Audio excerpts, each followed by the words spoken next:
Now it is my distinct pleasure to introduce you to the Superintendent of Schools, Dr. Rachel Monades, and the Deputy Superintendent, Brian Allen. They're going to be talking about the Worcester Public Schools, what the operations look like, and they'll do a much better job of presenting than I currently am. So, thank you. All right, good evening, everybody.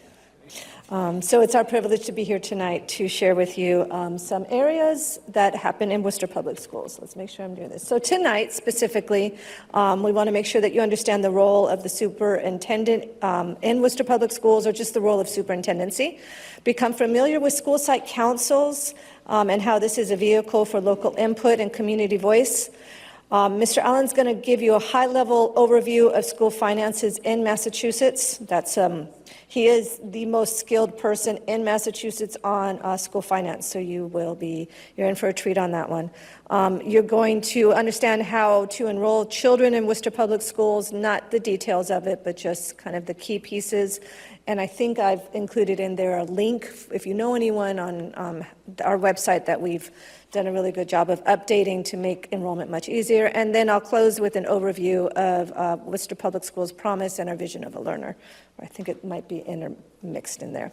So this is my third year in Worcester Public Schools, and really kind of in education overall. Education is making the shift from trying to be what has been probably all of us in here experienced, a very traditional organization where it was very siloed. There's certain grade levels, there's certain content areas. People don't necessarily interact with each other at the district office, the same thing.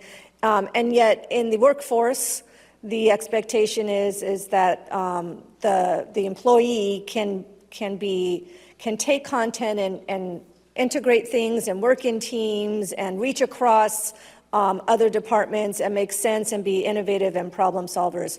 And so if the workforce is saying over and over again, this is what we need the youth to be able to do when they come to us, these young adults, then they need to practice that in schools. So we are really shifting to be much more of a learning organization, instead of us thinking that we have all the answers and all the answers come from the superintendent down through the schools.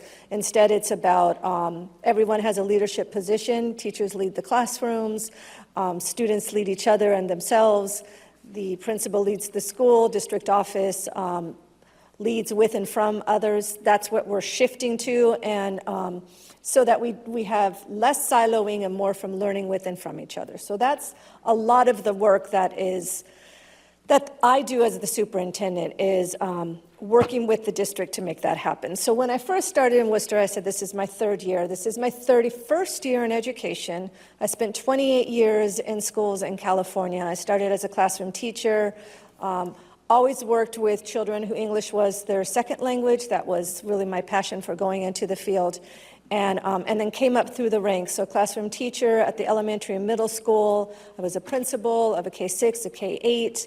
I was a director of special education, a director of multilingual programs, and then became an assistant superintendent of a couple of different areas before being the deputy superintendent in San Bernardino City, which is a district in California that is very high poverty, very high need, very large. So we served about 50,000 students with 72 schools.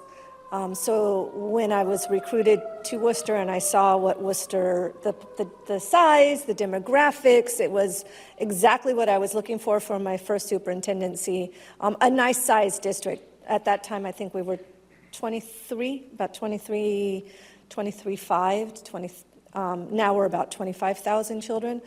Didn't know at the time that Worcester was the second largest in not only the state of Massachusetts, but in New England, because in California, it wouldn't have been. It would have been just like a nice mid-sized district, enough that you have a budget and you can do things, but not so grand that you can't manage it.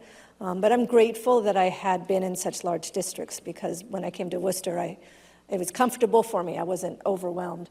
But I say all that because when I came, it was a district where we were very much reacting to problems. And I'm going to say at the district office, because we were shifting, again, from being very traditional, linear, everyone had their role, head down, do your work, and don't worry about what's going on over here, which maybe in some organizations work, but our job at the district office is to support schools, and everything funnels down to a school, right?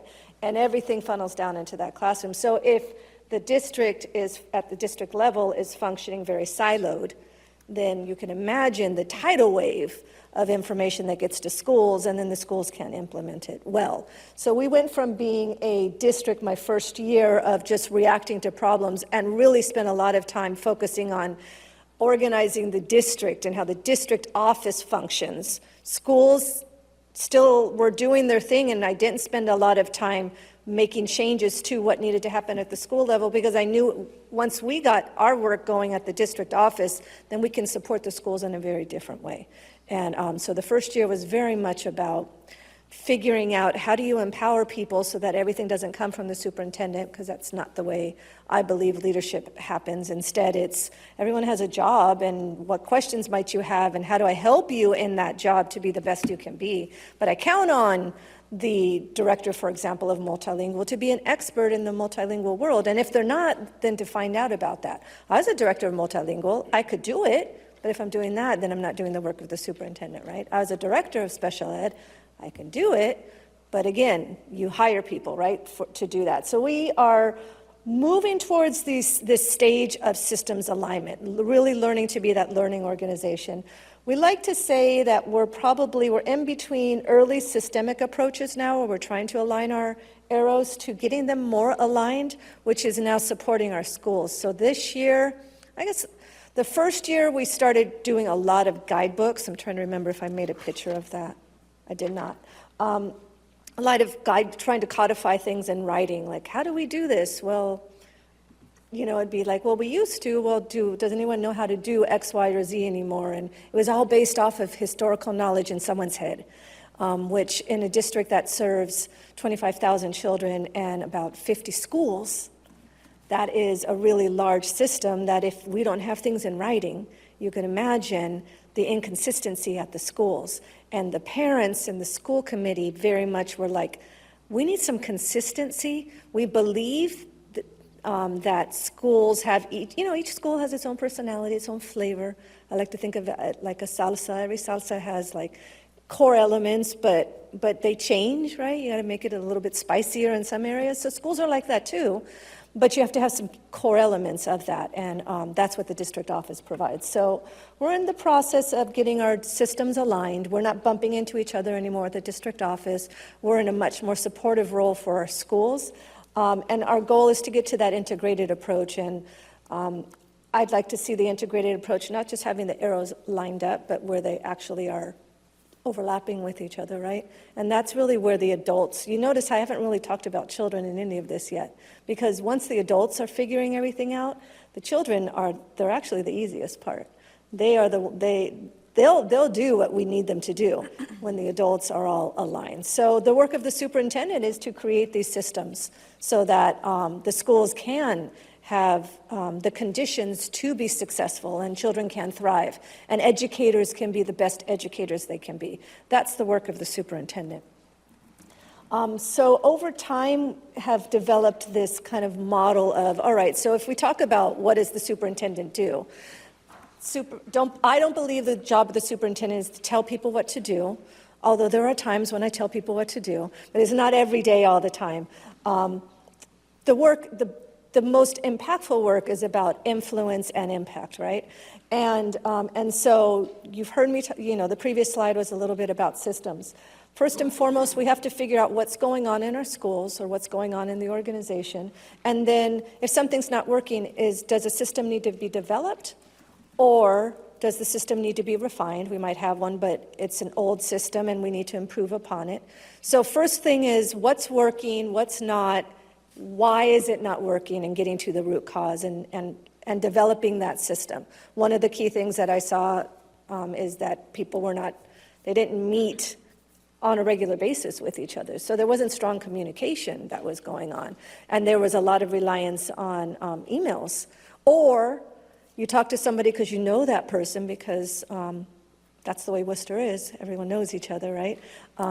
But they're not sharing, they're not including everybody that needs to know the information, right? It was very much reliant on relationships, which is beautiful part of the district, and at the same time, if we're not aware of it, can create some unintentional challenges. So you develop the system. We tended to codify them into guidebooks, playbooks, what else have we called them? Handbooks. We've got all kinds of things in writing now that are available to our staff. And then from there, then you work on the people development. So that's the implementation side of it, right? So the first 2 years has been a lot of development of tools or systems to support the schools. And now we're really deepening the work on developing people. And that's not just our classroom teachers, that's our teachers, that's our counselors, our paraprofessionals. Those are what we might term the instructional aides, or you might have heard that back in the day, we call them paraprofessionals now. They're asking for, can you develop us? Like, we're being thrown into classrooms to work with children who have high needs, and we don't really know how to do this. I love that they're asking for it. I don't think in the past they would have. And I don't know that for certain, but, education tends to be this idea of like, you come in, you know what to do, don't question. They're asking for some support. We want to provide that for them. That's part of the role of the superintendent, is how do we develop people? So you develop the system, you develop people, you build the capacity so that when you're not around, the work continues to happen, right? And then they make it even better, and then you monitor, adjust, and you celebrate when you see it working well. Because you got to keep people excited about it, right? You got to keep growing it. And sometimes just celebrating the smallest of things, it doesn't matter. That's how you influence people to go from being a very traditional system to a much more learning-based organization. So that's the role that I see as the superintendent. I'll give you another example on systems refinement. So Mr. Allen's going to share with you all the work in the budget area. We have had 13 now budget books, 12, 13, 12, well, because I think we're getting the 13th one. I guess that's why I'm doing that. 12 budget books, so 12 years of budgets that have received, it's called the Meritorious Award, did I say it right? Meritorious, close enough, award, because it's such a well-done budget. It is transparent. I mean, it is a budget, it's literally a budget book that you get, and you can spend days reading it and really learn about the district in so many different ways. You would think, how can you improve upon that system? That system is rock solid, it's working. Well, I asked him this year to improve upon it. I said, let's do a refinement of it. You've got your really good, your amazing budget book that other districts use now. Now let's see, how can we develop an equity model for funding? What might that look like? And so he has done some refinement on that. We're not going to be able to implement it this year the way we wanted it to, but we at least have now a refined model that will further augment this budget book. So role of the superintendent is to influence and to monitor impact, and you're constantly doing that. And you're staying curious in that work. So this is my last kind of role of superintendent, is you've got to stay curious, right? And when you're monitoring, you're not just monitoring data that comes to the school, the district office, the quantitative data. Yes, I have that. That comes in, how my children are doing on reading, and we do testing 3 times a year. How are they doing on their grade level math? We do all of that. The students have said to me, can you stop testing us so much? We're trying to find the right balance, right? The data is for me to do a pulse check along the way. How are we progressing as a district? Where do we need to send perhaps different resources? What trends am I seeing across the board? And that's not just for me, that's for my team as well, and for the principals. But the other part of the data that's so incredibly important is the qualitative data. It's the visiting of the schools, right? I visit every school, walk the classrooms. I've got 50 schools, so I calendar 2 schools a week. When a snow day comes, that throws me off. I've got to recalendar it. Other things happen, right? But it is my goal every year to visit every school at least once.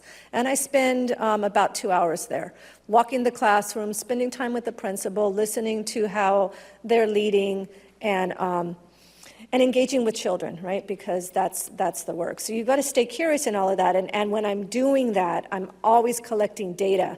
Every conversation I have with a community member, when I talk with parent groups, the questions they ask, that's data to me. That I might not have the answers. it's actually not the answer I give that's most important, it's the question that's being asked.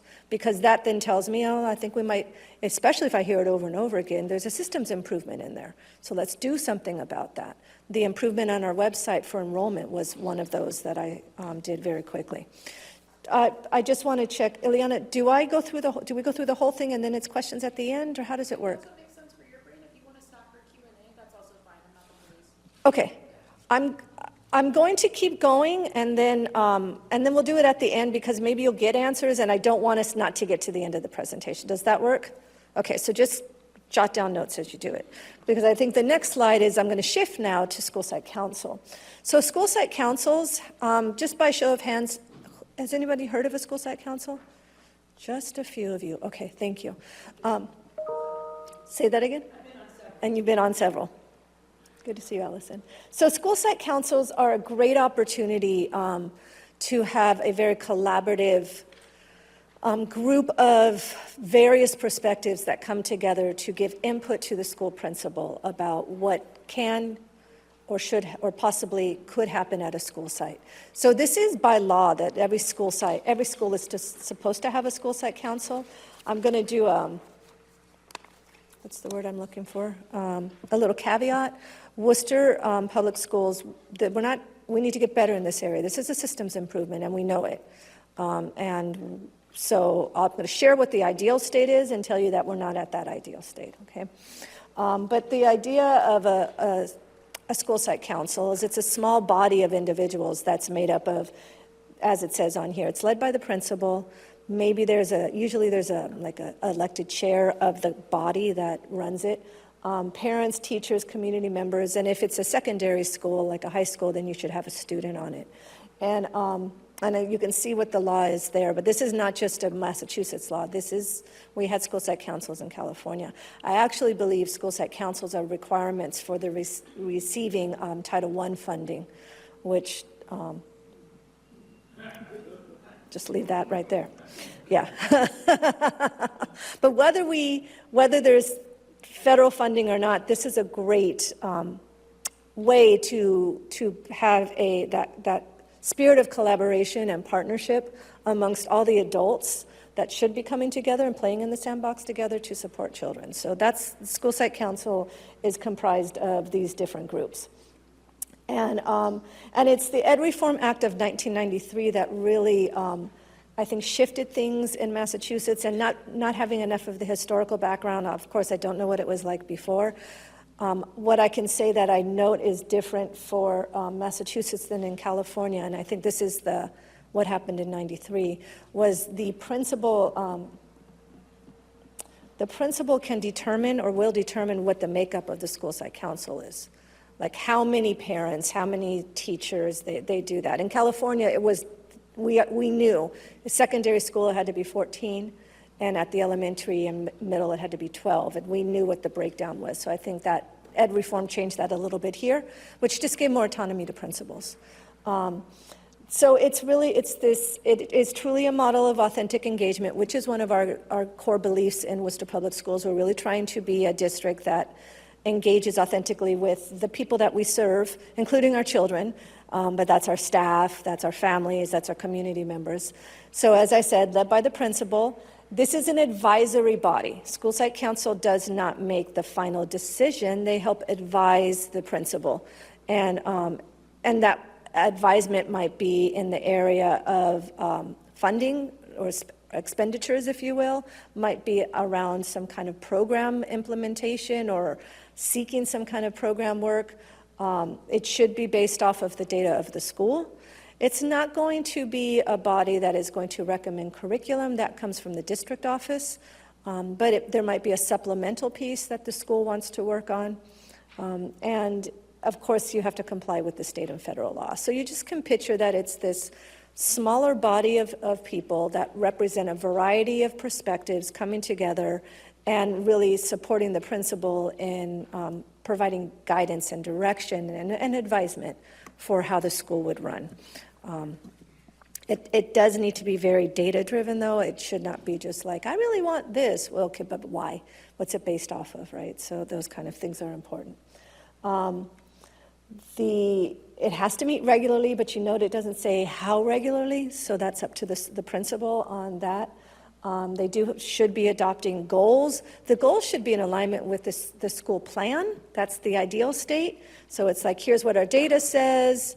Let's get some input on how things are working. Let's then set some goals. The goals become part of our school improvement plan. That's the ideal state. Again, I told you at the beginning, we're not at the ideal state, but we're working to get there. Let's see. Yeah, I think I've pretty much gone over that. Formulation of this, yeah, so the school improvement plan. And so every school has a school improvement plan that then comes to the district office that we do a final approval for. So what I want you just to walk away with when we think about school site council is this is an avenue where families, parents, caregivers, community members can get involved in a local school. And have some advisement on it. Again, not the decision maker, because the ultimate decision does lie with that principal, because they're held responsible for the outcomes. But the input that is provided, and there's nothing more valuable than hearing what's going on in the community. Community members and family members know kind of the ins and outs of the truth of things, and maybe the truth is not the truth, but it's what people believe because they don't have any other information, right? So this can be that body that really helps to shape the narrative of the reality of situations and understand maybe misconceptions and help to clarify those. So school site council is a great opportunity for people, and we're going to get better at it in Worcester Public Schools. But it is an opportunity for some authentic engagement. With that, I'm going to turn it over to Mr. Allen, who will take you through how do schools get financed in Worcester or in the state of Massachusetts, and he'll share all his knowledge. Good evening, everybody. So about 6:30 on a Wednesday, we're going to talk about school finance. So I'm going to put you to sleep, I'm pretty sure. So the superintendent and I, similar, we've got 31 years of experience together, but mine's a little different. I didn't venture 3,500 miles across the country to be here. I actually am from Worcester. I'm a graduate of South High, and my first job with the city was in this room. This room, if you can imagine, in the mid-90s, did not look anything like this room does today. It was a bunch of office cubicles, and it was fluorescent lights hanging from the ceiling. My first cubicle is where Nico is sitting right now. So, long time ago, but we've moved on from there. So, so I'm from Worcester. Haven't ventured too far. So most people want you to believe this is how school districts are funded in Massachusetts, that there's some very complicated underlying formula to finance schools. And I'm going to suggest to you by the end of the next couple of minutes, you're going to realize it's really not that complicated. And this is a formula that's used for every single school district in the Commonwealth. For Worcester, for Wellesley, for Weston, for Watertown, for Winchester, all of the W communities, plus all the other 350 so communities as well. So the funding formula is the same regardless of where you are in the state. The underlying assumptions of the foundation budget formula, that's what they call it. We all receive a foundation budget formula, which is an minimum adequate level of spending. It's a baseline of what education be spent in each community. Says that every district should have that baseline adequate level of foundation budget spending to meet the student population of its district. And that's a shared state local responsibility, that local communities should contribute to their schools according to their ability to raise tax revenue, which is based on a formula that looks at property tax value and income value of the community. So it's looking at wealth of the community. And then whatever the difference is, the state assures you to get to that minimum foundation budget level of spending through state aid. The state is going to cover the difference between what the state calculates, and we're going to walk through kind of an example of what that looks like, and we'll use a couple of different communities, including Worcester, in this example. Whatever the foundation budget is, each community has to contribute to that, and whatever the difference is, the state will get you there through Chapter 70 state aid. So the way all school districts are funded, it's on a per pupil basis. So it's based on the students that are enrolled in your school district. They use October 1 as that static point, a snapshot in time of October 1 to measure the number of students in your school district. So October 1 of 24 is the funding that we receive for next school year, for the 25-26 school year. So it's essentially a one-year lag in time between the snapshot of enrollment and then the funding. But that's how all districts are calculated, using that October 1 enrollment. If you've ever heard schools talk about an October 1 enrollment, that's the important part of it, because it's used to determine funding for the school district. And as we'll see, the formula differentiates the funding by student based upon their grade, or other characteristics like multilingual learners, low income, and so forth. So other demographics of the students. So I had to find two communities that were very similar in enrollment. As you can see, I'm using Holyoke and Weymouth, that are just about 5,800 students. I couldn't do this comparison with Worcester. There's really no other comparison. Springfield's the closest, but we're too similar. It doesn't demonstrate the difference in the way the funding formula works. So you can see in this case, both communities are at about 5,800 students within their school district, but you can see this calculation, this foundation budget that's done by the state is very different, right? $120 million for Holyoke versus $95 million for Weymouth. Why do you think that? That's kind of the upcoming slide. That's not for this one. You're on the right track. Nope. It's the students that are enrolled in the school district. So, not that you know the details yet, but we know that Holyoke has a different student population than Weymouth, right? There are more multilingual learners in Holyoke, more low-income students. And as you see the formula flesh out in the upcoming slide, you'll see how this plays out. But similar number of students, but different makeup of students in those two communities. So Holyoke is funded at a higher amount than Weymouth would be by the formula. Now, communities can contribute more than that. That's a completely different story, not for tonight, but at least the state is recognizing on an equity basis, Holyoke should be funded higher because of the student demographics within their community. Now, to your point, what the state does, as I said, right, calculate that foundation budget, and then they're going to see who funds it. The local community based upon their local property value and income value, and the state's going to cover the difference. So for in Holyoke's case, they calculate the local contribution that the city of Holyoke could contribute to be $14 million, compared to Weymouth at nearly most of their budget. And then the state is going to fund the difference to get Holyoke to the foundation budget. Compared to Weymouth, they're only going to get a small piece of their budget funded by the state. Make sense? So not only is Holyoke getting funded at a greater amount for the same number of students, but they're also getting a greater share of their budget funded by the state. So this is what the foundation budget formula, the actual numbers for next school year, looks like for every community in Massachusetts. So there's a dollar value associated with every student sitting in seats in every single school district, every single school building, Massachusetts. So for example, I don't need to read all of these. A kindergarten student is $10,000. That's their foundation budget allotment. So they're allotted $10,000 for every kindergarten student within the district. A elementary student, just a little more, $10,187.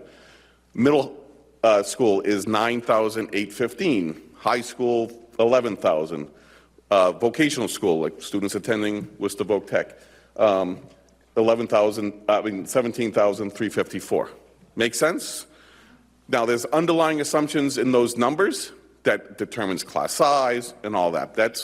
But this amount is applied to every single student across the Commonwealth for their school district. So it's consistent across the board.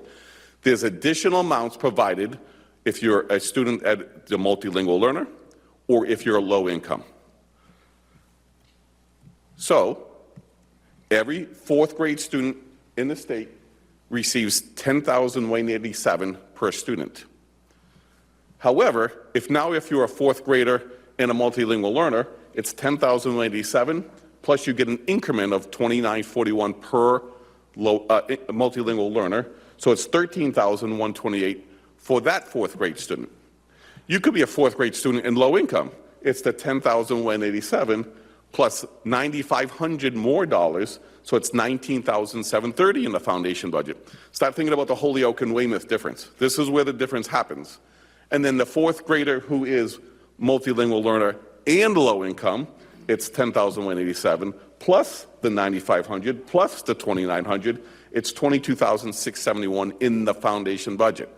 So thinking about Worcester schools, or thinking about Holyoke, or thinking about Weymouth, you can see just being a fourth grader can yield 4 different combinations of funding for a school district to determine that foundation budget, that baseline level of funding for that school district.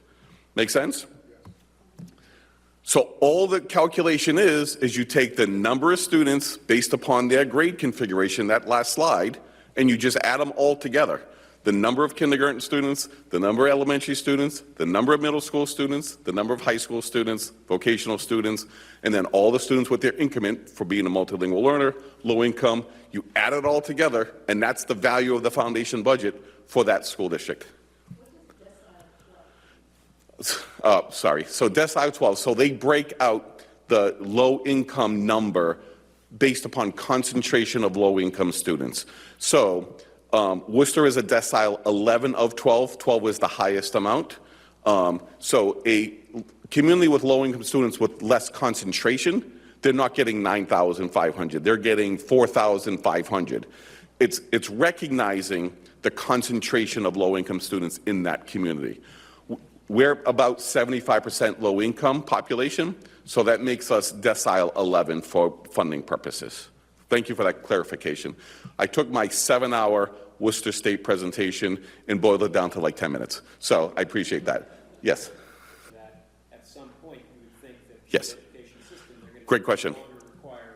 Yeah. Did we hear that question? So, great question. So, yes, every student in Massachusetts takes a test. It's an access test. It's measuring their English proficiency level.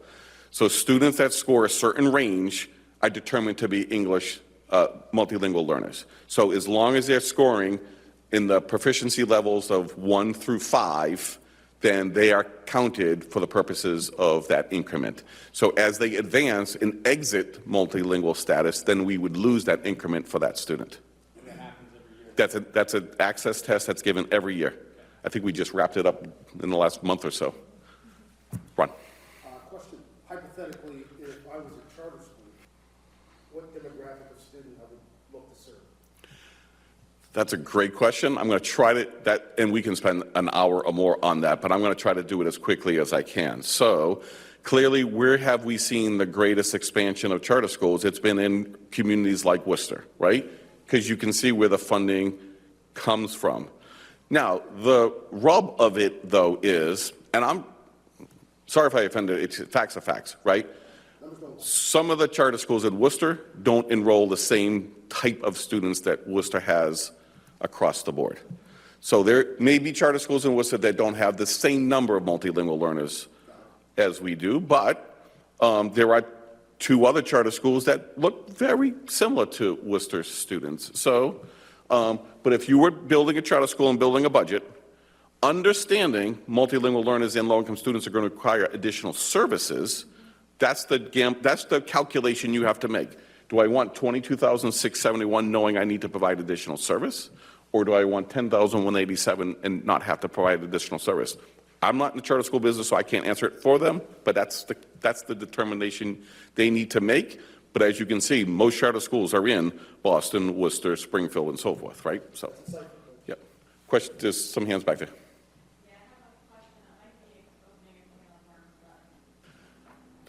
So, okay, that's a great question. So there is required additional level of services that multilingual learners are required to receive on a daily basis of instruction.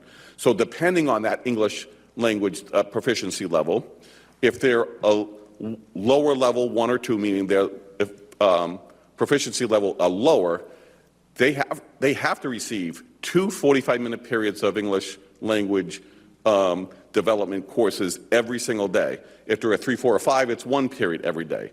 So those are classes we have additional staff that have to support multilingual learners. Therefore, there's additional cost, and that's why. So that's the simple easy. Yep. Exactly. Yep. Yep. But thank you.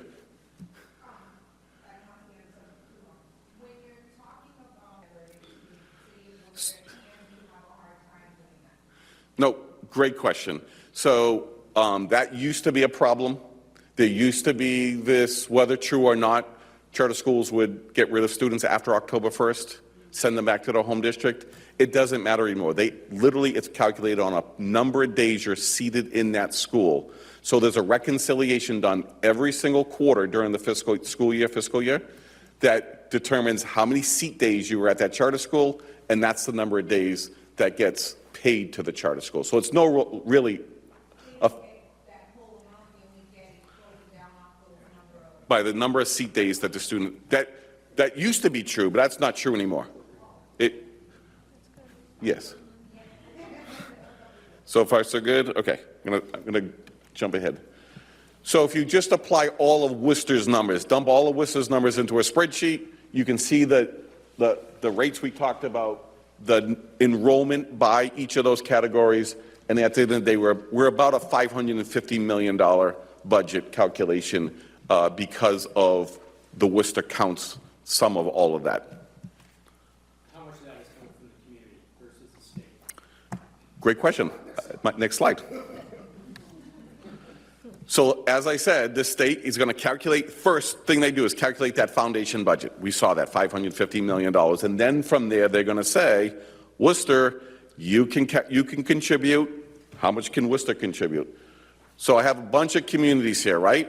So Worcester is the second from the left. It's just random communities, just a sample to show. But in terms of Worcester's calculation, they said you can contribute 25% towards that foundation budget level. So it's $135 million from the city, and then we're going to cover the difference through Chapter 70 state aid. The community Lawrence is only 10% from local contribution, and 90% of their dollars are coming from state aid. Compared to Westward, our other W sister community, like Worcester. So Westward, you can see there's communities that still have you say, that's a pretty wealthy community. Why are they getting some state aid? So the state said, everybody's going to get a piece of state aid regardless of your wealth. Whether the formula says you should be paying 300%, they're going to give, every community is going to get some share of state aid, right? And so that's the argument. Yep. So they came up with a formula that said every community on a minimum is going to get 17.5% of their foundation budget from state aid. Any math whizzes in the room want to guess where the 17.5% came from? It's very complicated. Elena knows this because I just did this free.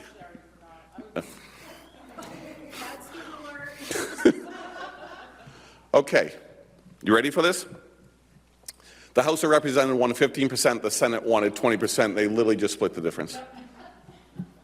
Real complicated. So in Worcester's case, the target amount, it's 75% of our money is going to come from state aid. So you can see the $135 million for Worcester, $411 million of Chapter 70 state aid. So you can see we're heavily dependent on the state budget to get us to that $550 million number. Yes, sir. It's for Worcester City only.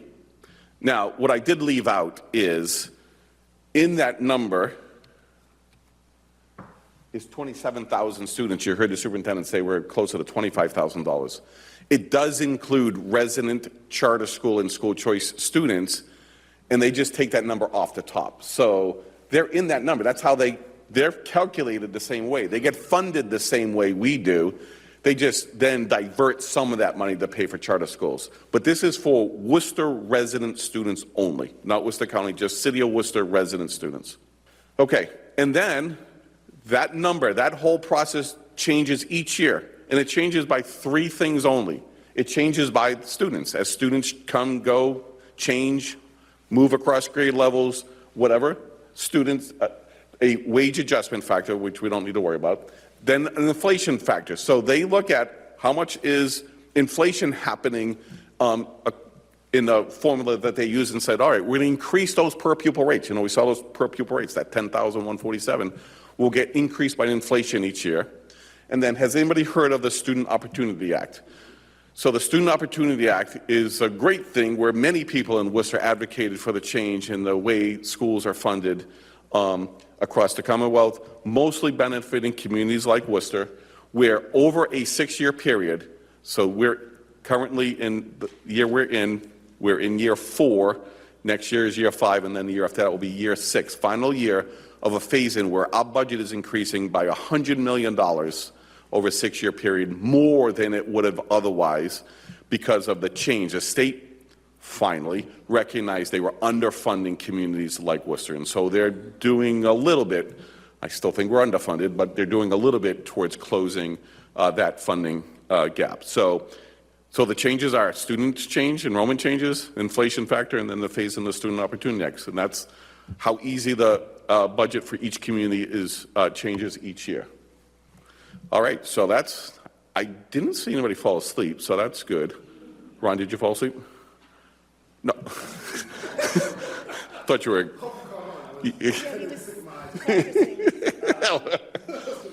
So, as it relates to students that are attending the Central Mass Collaborative, they're in our numbers. They're in our 25,000. So we're getting funded in the foundation budget for them. And then, but there is a tuition assessment we pay for each of those students, which are great. I can assure you, are much greater than those numbers. But it is at a significantly lower tuition than in private placements or other more expensive placements. So it is cost effective for students that really do not do well, or we don't have that specialized programs in those public schools. So in terms of, I mean, there is such turnover of students anyways. I don't know that I've ever thought about an incentive, disincentive, but it's a great question. We're always sending them somewhere between 250, 350 students on an annual basis for services that's more appropriate for their needs. Oh, I wish it was assessed every year. So the formula literally dates back to 1993 when ed reform was first passed. It has not materially changed other than this Student Opportunity Act that was passed in trying to make it right. But so it was kind of, they used a best practice model. They went across the state, they surveyed schools and said, what's an average class size should look like?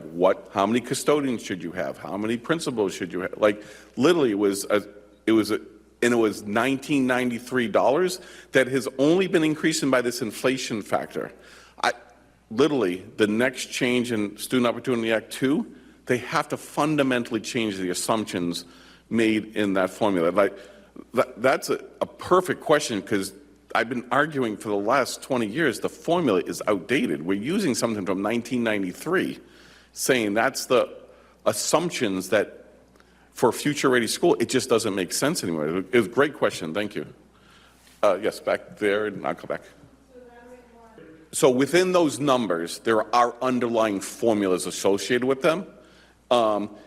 I would change those underlying assumptions. So should class size at the elementary level, that's the assumptions, an underlying assumption that class size, grades K through 6, should be 22 to 1. Does that make sense?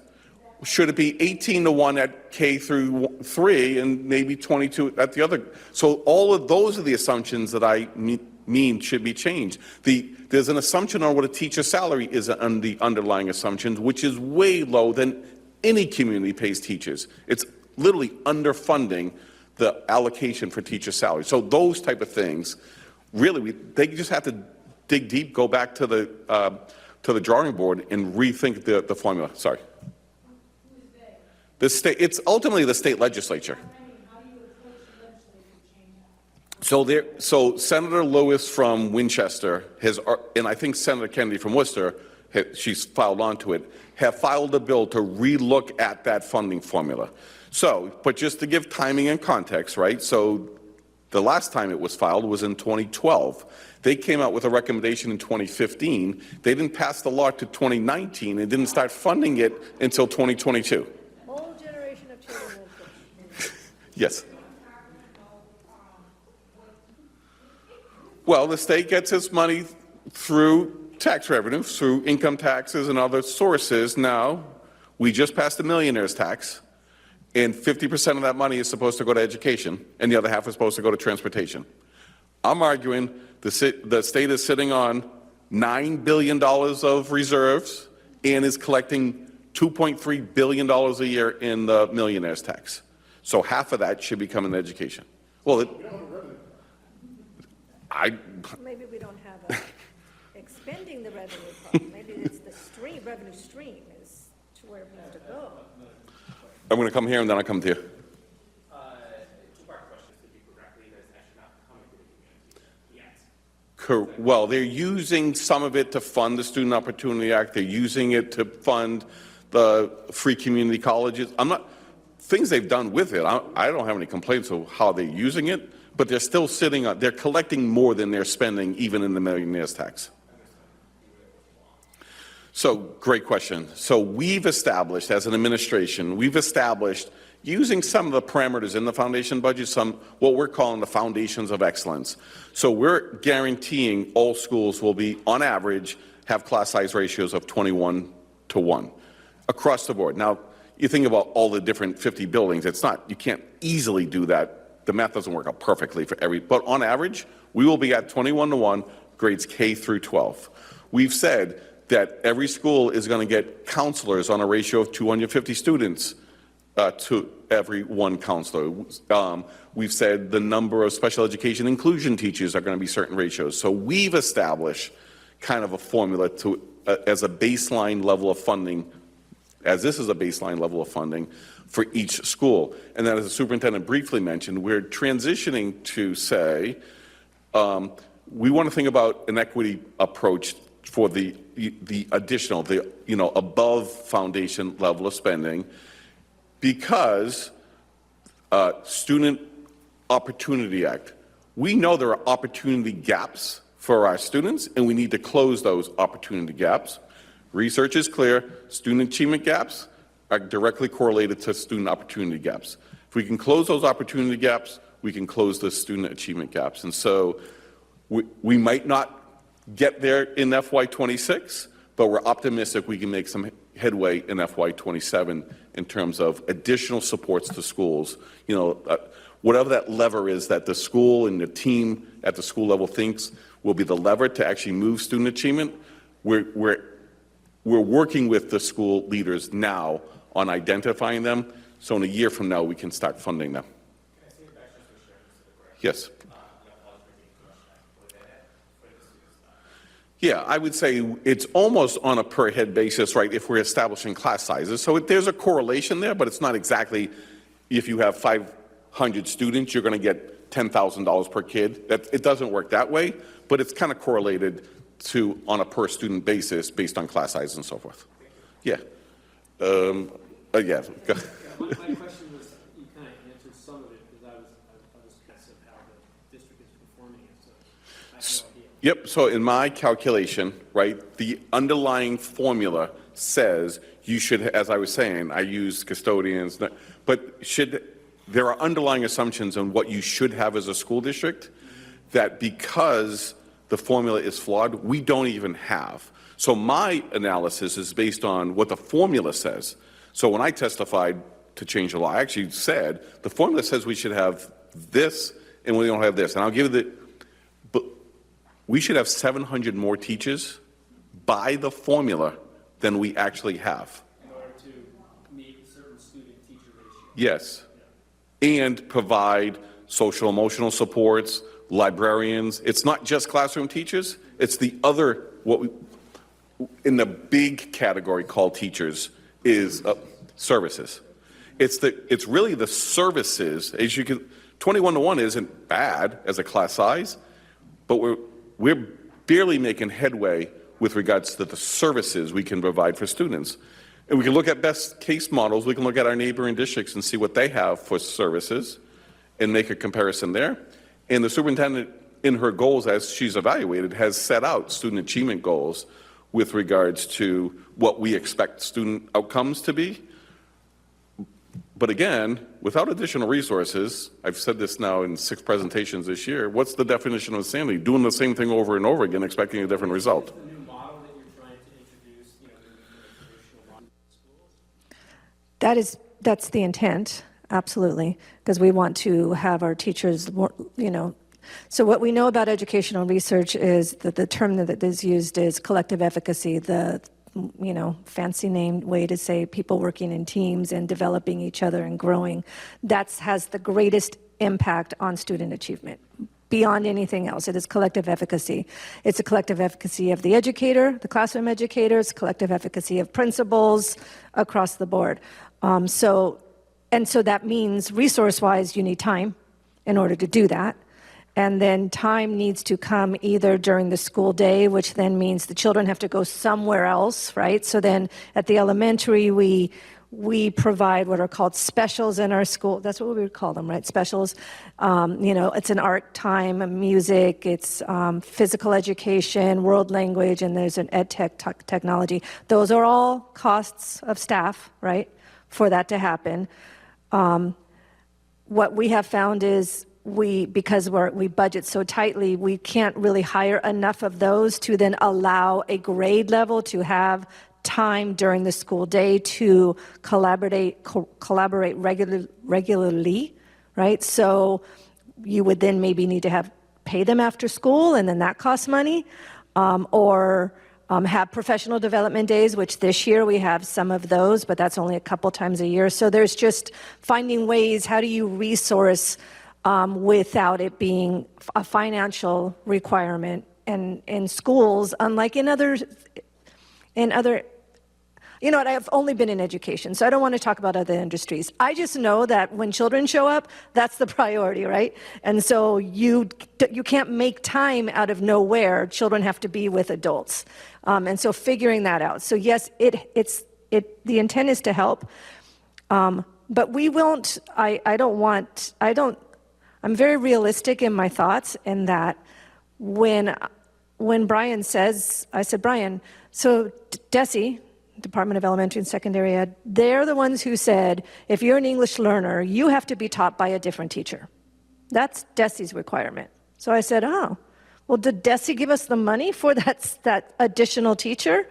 Well, when we look over here, we can see that not for the full cost of the additional teacher, for a portion of the cost of the additional teacher.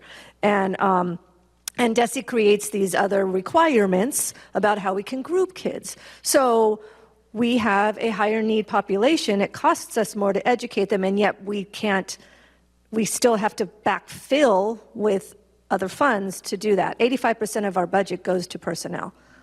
That's a lot, right? And so when the money comes in and we're not getting as much as we thought, but we've already said we are going to give raises because we do these multi-year contracts, and we've got to figure out where the money's going to come from. Last year we had to cut $22 million. We don't have to cut this year, but we're not growing much this year either.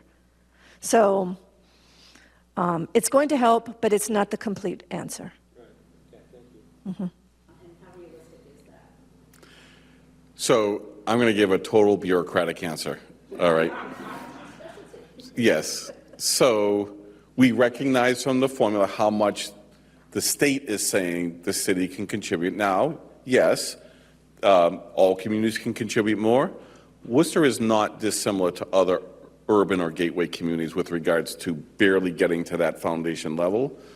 Where I think Worcester is a little different, though, is the amount that the city's funding to the extent a new South High, new Doherty High, and a new Burncoat High. And let's not forget that that's coming from taxpayer dollars. There's a share that comes from the state, but, you know, Doherty was a $330 million project, and Burncoat's going to probably, depending on tariffs and cost of steel, at least a $500 million project, right? And so we recognize the level that we're getting new facilities to, which is not in that formula.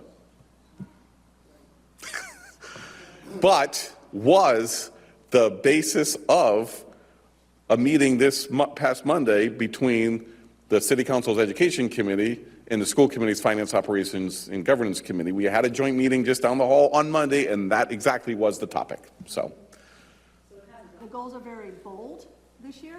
I did set very gold goals. That was backwards. And when I set them, I don't think this is on, is it?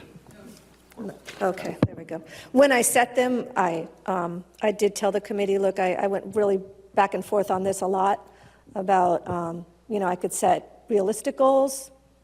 They weren't very, I wouldn't have been proud as a parent because, so what we did, just as quickly as I can possibly, we looked at how our children, we've got a database of this test that we take, not MCAS. I don't use MCAS as the determinant. That's end of the year. We refer to that as the autopsy. It just doesn't help us much. I know that that's what is used publicly, but I need to know how children are doing along the way so we can make adjustments during the school year, not at the end of the year, right? So we use STAR, which is a national assessment, and we test language arts and we test math. So reading and math. And we test it starting at second grade, I think it's second grade, all the way through 10th grade, second through 10th grade. And so we looked at, I said to the team, I want to see where do we fall compared to other districts throughout the nation on this STAR. And we were like at the 30th percentile. Oh, I'm not excited about that. I wouldn't want my child to be, in a and yet I couldn't say, okay, we're going to be at 70 percentile. Like, that's not realistic either, right? So I said, we're going to shoot for 50th percentile. That's what we're going to shoot for. And if we don't make it, we're going to be much better than in the 30th. I think we're like 34th percentile, something like that. So I pretty much set myself up for my goals not to be achieved, but I'm okay with that because I want my principals, I want my teachers, I want them to be pushing it. I want to shoot for the stars and land on the moon or whatever it is, the opposite, I don't care. You know what I mean, right? And so we made it very bold and courageous and said it, and also said, and that's for all of the students, and then we've had historically in Worcester, groups of children that are not progressing like everybody else, groups, which really holds the whole district back. Specifically, it's our Latino youth, it's our children who English is their second language, and it's our special education population. I realize I should have put a demographic slide in here, I apologize. Should have kind of painted the picture of the district before I jumped into what we were doing. So 23% of our children are on an IEP. They're identified as special needs. That's really high. 23%. Now that might be speech, it might be a learning disability, it could be autism, there's 13 disabilities, but 23% that's high.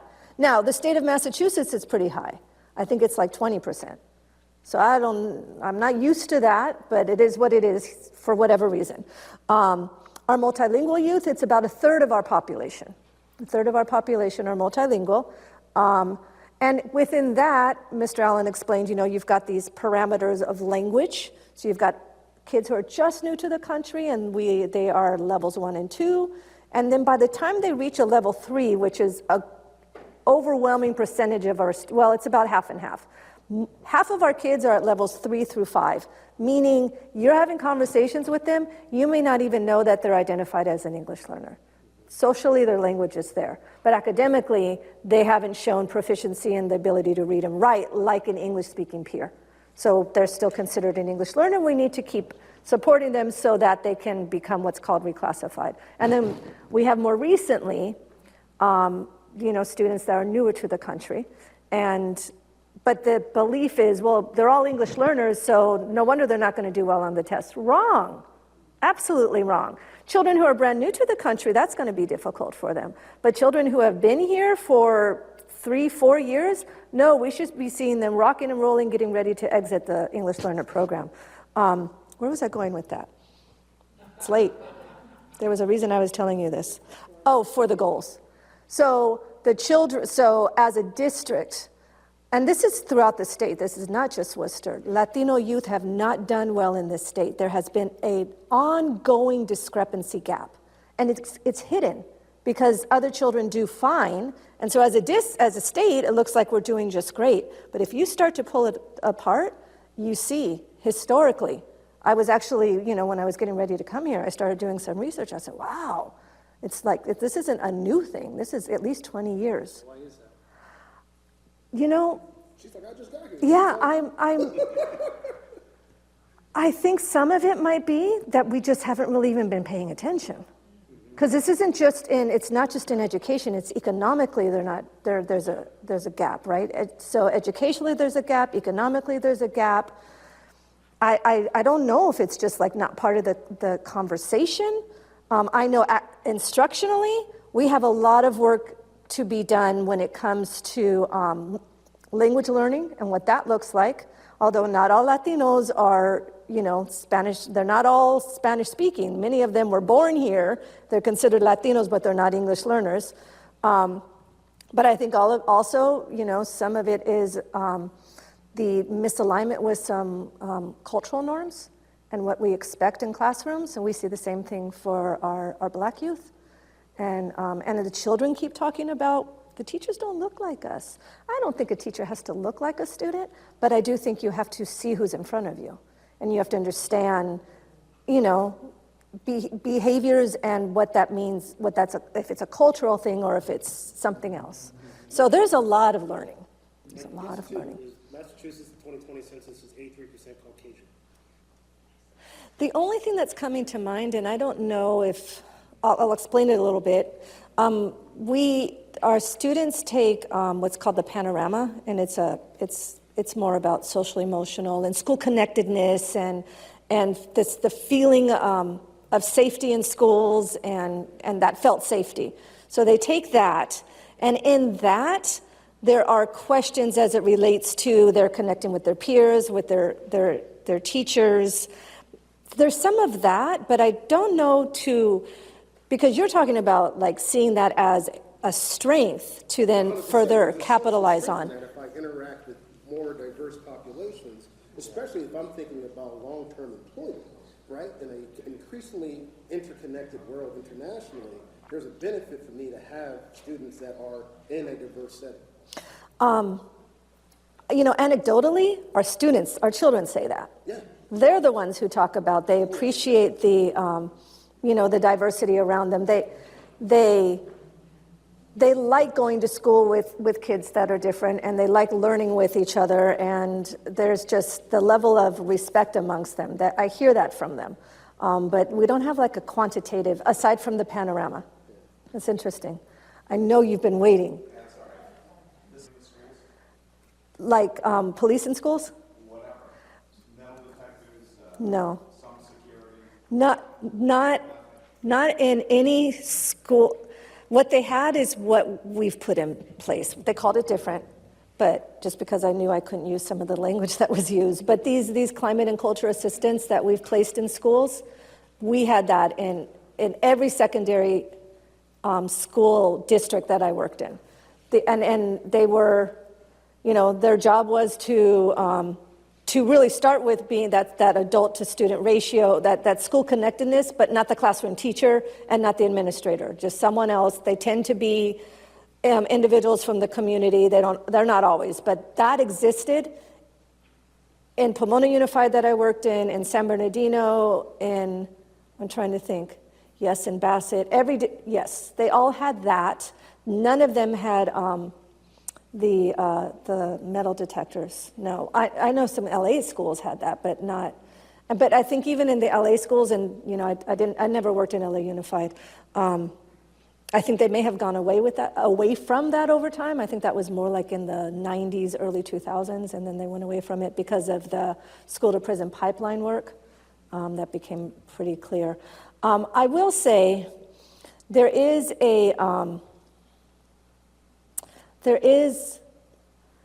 a different culture around safety here than what I have experienced.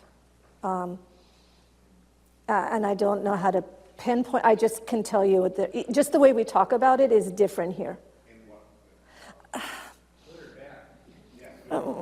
It's just a judgment call, right? I find that, I don't think children are unsafe. Individuals. I guess that's what it is. I don't think children in schools create unsafe schools. I think children have fights. Yeah, I wish they didn't. But I was in school, we all were kids fought. But there's we tend to talk, I think we talk about it like as if the children are violent individuals. That's different to me. That's different to me. I'm just concerned about weapons being brought into the schools undetected. I think that's... And that's fair, right? Yeah. I can tell you, since I've been here, there has only been one time, and it was at the alternative school, and we caught them right away, that there was a gun brought on campus. And that student was handled the way that it should and everything else. We have air pellet guns, is that what they're called? Airsoft, whatever? Yeah. Darn it, I don't know why the kids do this, but they like to bring them and then take videos and make it look what's and they're walking the hallways, and it scares everybody. I understand that, but then when we investigate it, we have not found that. But I don't know why they do it. Their moment of. That being said, so this is the other thing that was different in California schools, and the law was different about this. Knives, because that might be a concern, right? So in California, they distinguished the expulsion. If a student took a knife out and brandished it, that was the thing. Automatic expulsion. But if a knife was, our kids carry pocket knives, and they carry them. I honestly don't think they would ever use it, but it's this false safety when they're walking the streets. And that same thing would happen in California. If the pocket knife was found on a child, there would be some, counseling, discipline, but it would not be an automatic expulsion. And in Massachusetts, it's a grayer place. So, I mean, I don't want any child to have a knife pulled on them, and none of you do either. So I 100% understand that. We've got time for one more question, just to give okay. everyone a wiggle break, and I'm very sorry that I was away. Oh, okay. Thank you. Sir? Are you talking about mass shootings and stuff? Yeah. You want, okay. So when we talk about safety, there's really, as the superintendent was saying, there's really two ways to think about safety. A felt safety, how you feel safe in a school, and then there's the physical safety of schools. And so 3 years ago, what we budgeted for school safety, for physical safety, was $125,000. We're now budgeting $1.5 million for school safety. And despite the $22 million budget cut last year, we did not reduce the allocation for that physical safety line item. We completed a year and a half ago now a comprehensive school safety audit from an outside consultant that specializes in school safety audits, and we have a set of recommendations to just do that. Now, I'm just going to say the recommendations are very clear, and these clear across the entire country as it relates to an unfortunate situation such as that. It is protecting the exterior of your school, right? Having strong visitor management protocols, and then having interior locks in your school so all the classroom doors can lock. We're upgrading all of those as part of that safety recommendation, as part of the $1.4 million annual budget. By the end of this year, believe it or not, before this year, we still had schools with skeleton keys as locks. True story. Our average age of a school building to this day, even with Doherty High opening earlier this year, is still 75 years old, is the average age of our buildings. At the end of this school year, during the summer, every school will have an operational lock to lock every single classroom. So we are working on stronger visitor management protocols, protecting that exterior envelope. That's the first line of defense for schools, visitor management, keeping people out that don't belong in your school. And then, if that is compromised, then everybody will have the ability to be in a locked classroom. I don't want to jinx anything, but I've been to numerous school safety conferences. No school shooting, there's been no fatality in a school shooting situation where a shooter penetrated a locked door.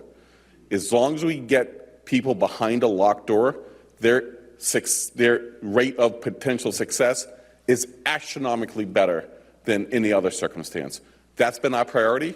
We're working on other things like cameras and intercom systems so people can communicate, but clearly door locks, visitor management, and then intercoms is where we're spending our dollars over the next 3 years. And I want to add to that money comes from the foundation money. There's not another pot of money, right? So the $500 million that we have, it's not just for salaries.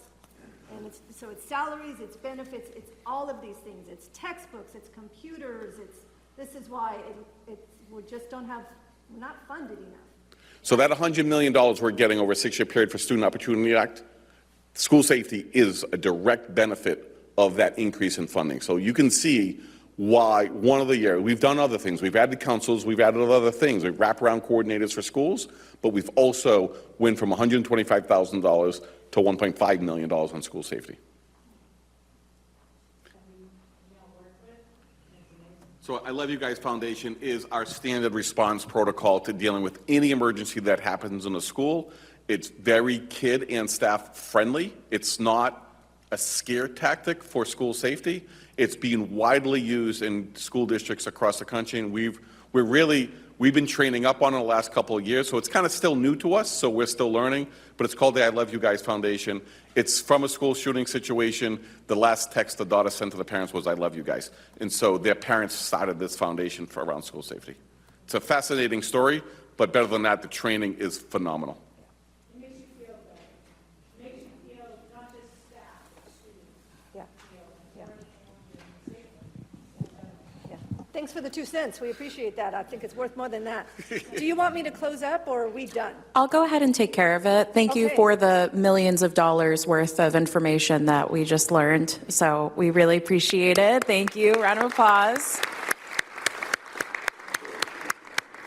So we are going to be waiting for the school committee vice chair, Jermaine Johnson, and school committee member Molly McCullough. They're going to be our next presenters.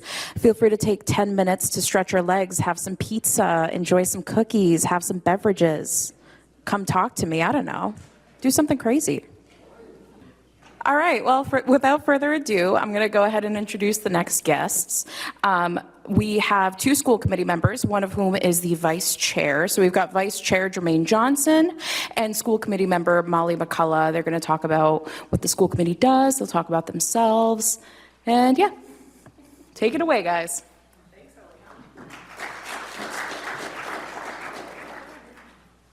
Good evening. Well, so I am Jermaine Johnson. I am actually the vice chair of the Worcester School Committee. I am in my 2nd term. So I guess a little background of me is I born and raised here in Worcester by a single mom with me and my brother. I went to the Worcester Public Schools my whole life. I attended Woodland Street, Columbus Park, went to Sullivan Middle, graduated from South High. I then went to Beckett College, which was a junior college that has now since closed. And then I went on to Post University in Waterbury, Connecticut. I was actually a very good athlete. You wouldn't know that by looking at me now, but I was a very good athlete. Went to school for basketball, was able to play, earned a scholarship, and got my degree in criminal justice. I'm actually a social worker now for the Department of Children and Families. That's what I do during the day. I do have 2 kids currently in the Worcester Public Schools. One's a high schooler, and the other is in middle school here in Worcester. And again, I ran 4 years ago now, going on 4 years ago. We were coming out of COVID at the time. And my kids were much younger back then, and, I could kind of see how they really struggled with the remote learning and being at home and not having the technology and things like that. And me and my wife both worked and saw how difficult that was. And then also seeing in my day job of numerous kids who were in foster care or being raised by grandparents in other places, and knowing that the struggles they probably had being at home and trying to access the academics in the curriculum.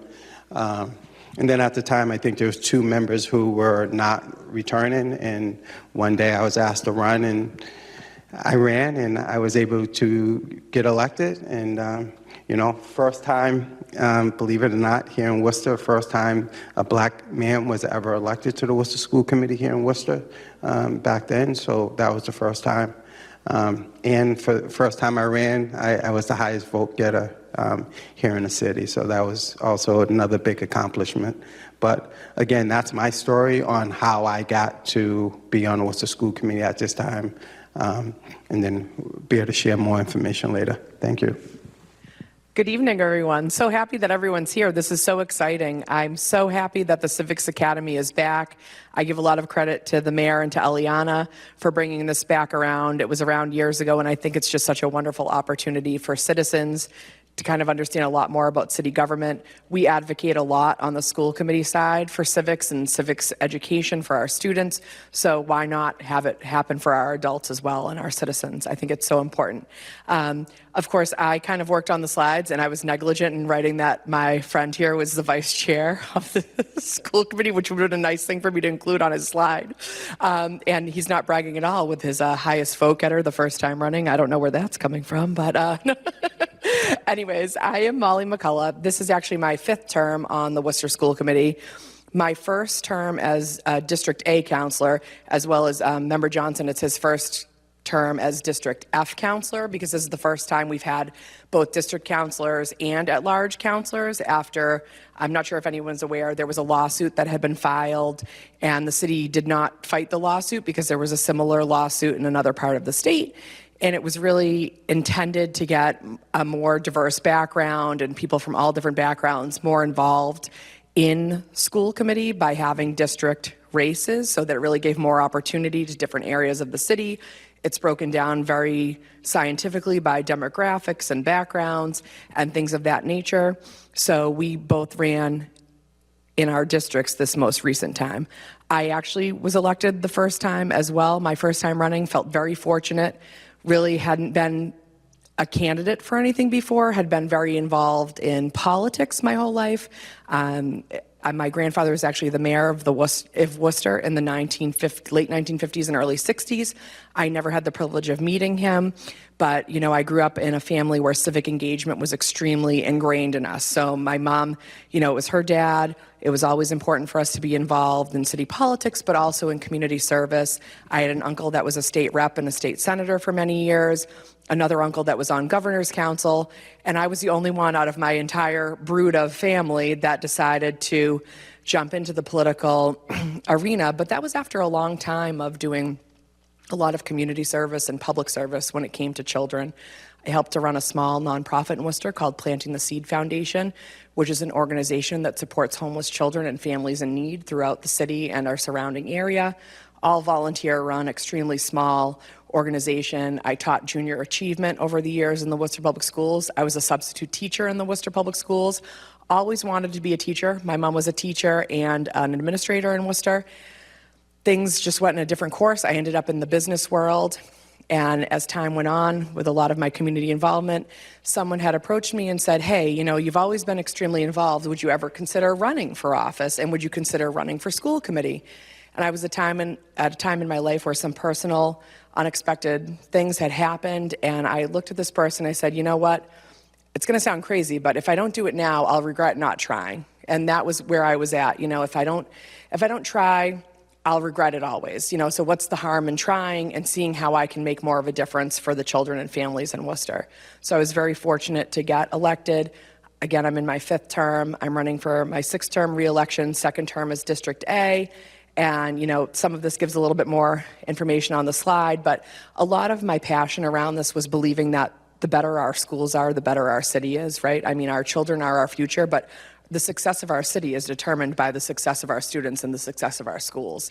So I've truly continued to be passionate about that, and I've been really excited about a lot that's happened in the past few years and a lot of growth. and change that we've been able to make and how that's impacted our families and students and staff. And just really am truly honored to be a member of the committee, and I really enjoy working with colleagues. I mean, Member Johnson, I can't say enough about him. I'm so happy that he has joined the committee, and I hope that I get continue to work with him, and just happy to be here tonight and to share a little bit, and really appreciate all of you taking time to learn more about what we do and kind of what school committee does. They already got a lot of budget tonight, I think, from Brian, so we can probably just give a little.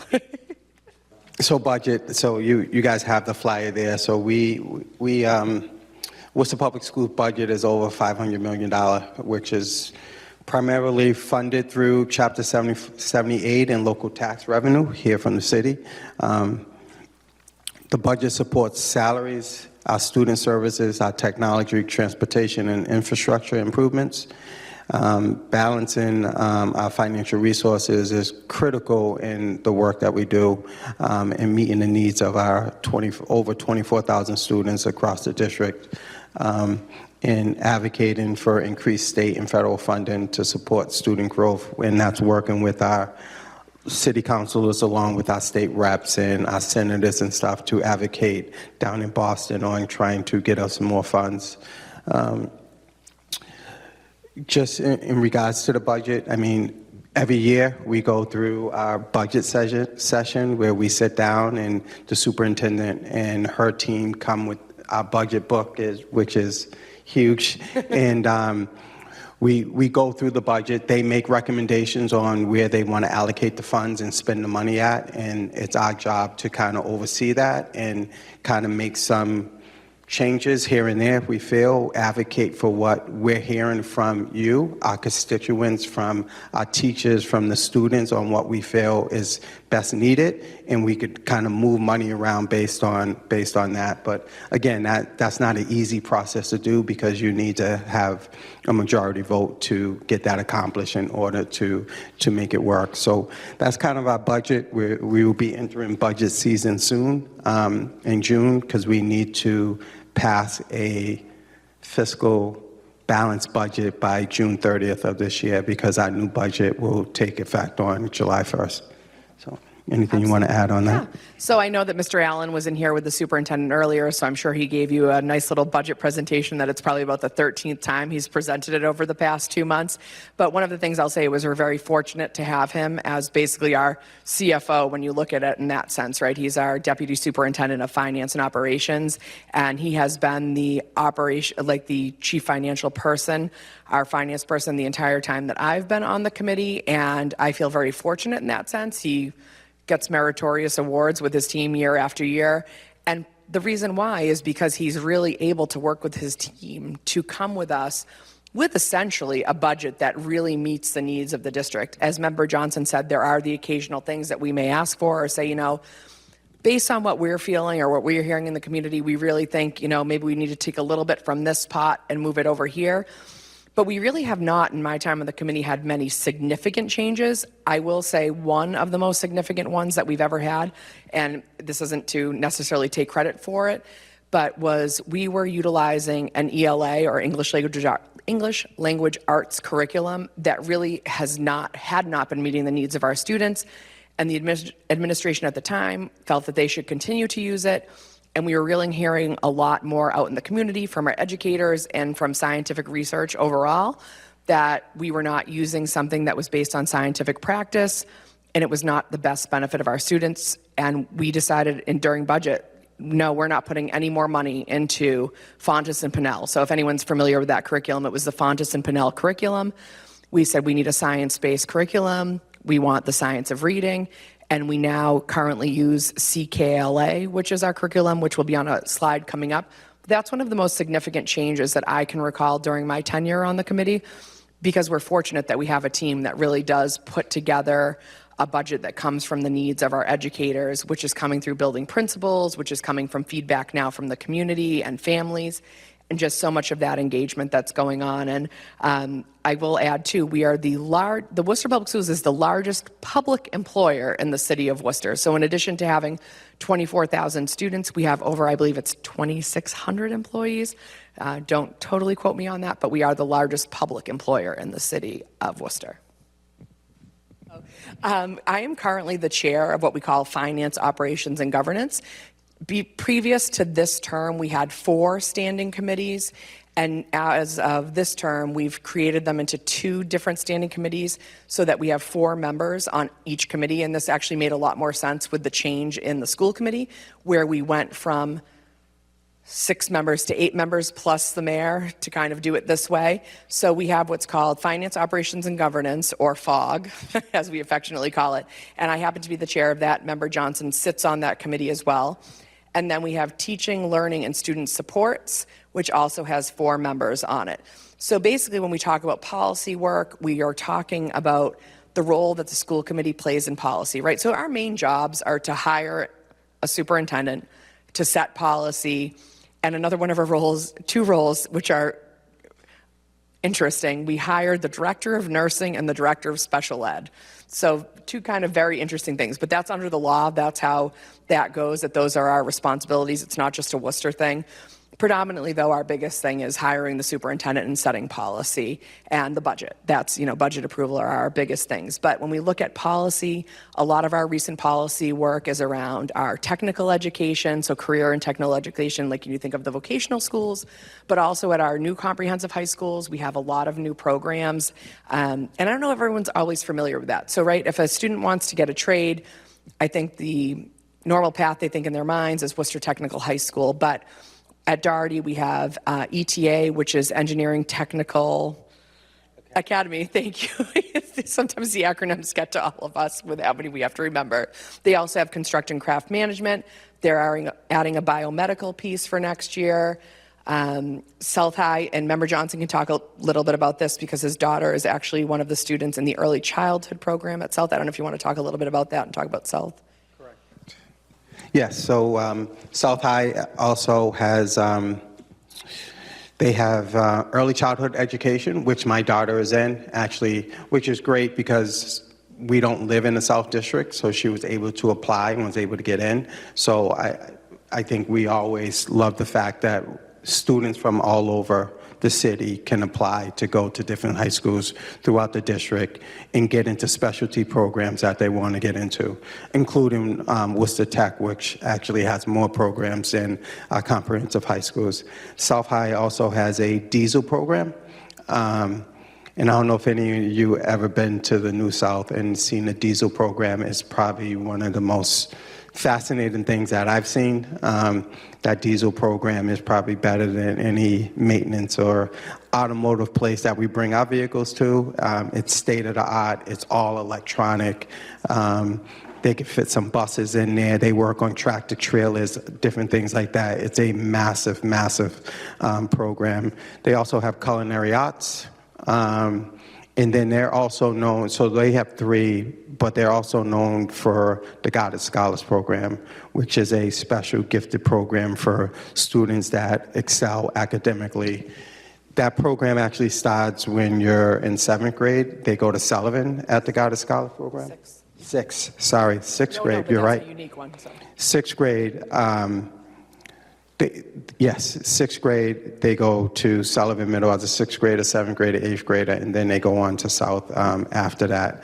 They usually, I want to say they take 50 students in 6th grade from throughout the district that you're able to apply for if you're chosen to be a student in that program. And then I want to say they take in an additional 20 students who don't do it in 6th grade, but are able to get into it after 8th grade, going into 9th grade. So I think the full class is 70 students total coming in as freshman year at South High. So those are the programs there. No, I think that's a really good point, too. So in addition to those career and technical programs, so North High has offerings. Burncoat does have an automotive program right now. I'll get into Burncoat in a little bit more in a little bit. But, we have, in addition to the Goddard Scholars Program, that students, it's based on their STAR assessment scores, I believe. Is that correct, Member Johnson? It is. It used to be off of their MCAS scores, but they switched that years ago, and now they go off the STAR assessment. So that's one of the assessments. So that gives students an opportunity if they're at a certain percentage. So then if people may not accept admittance into that, like it's kind of like a lot or like a tiered system. So then other students then get that chance.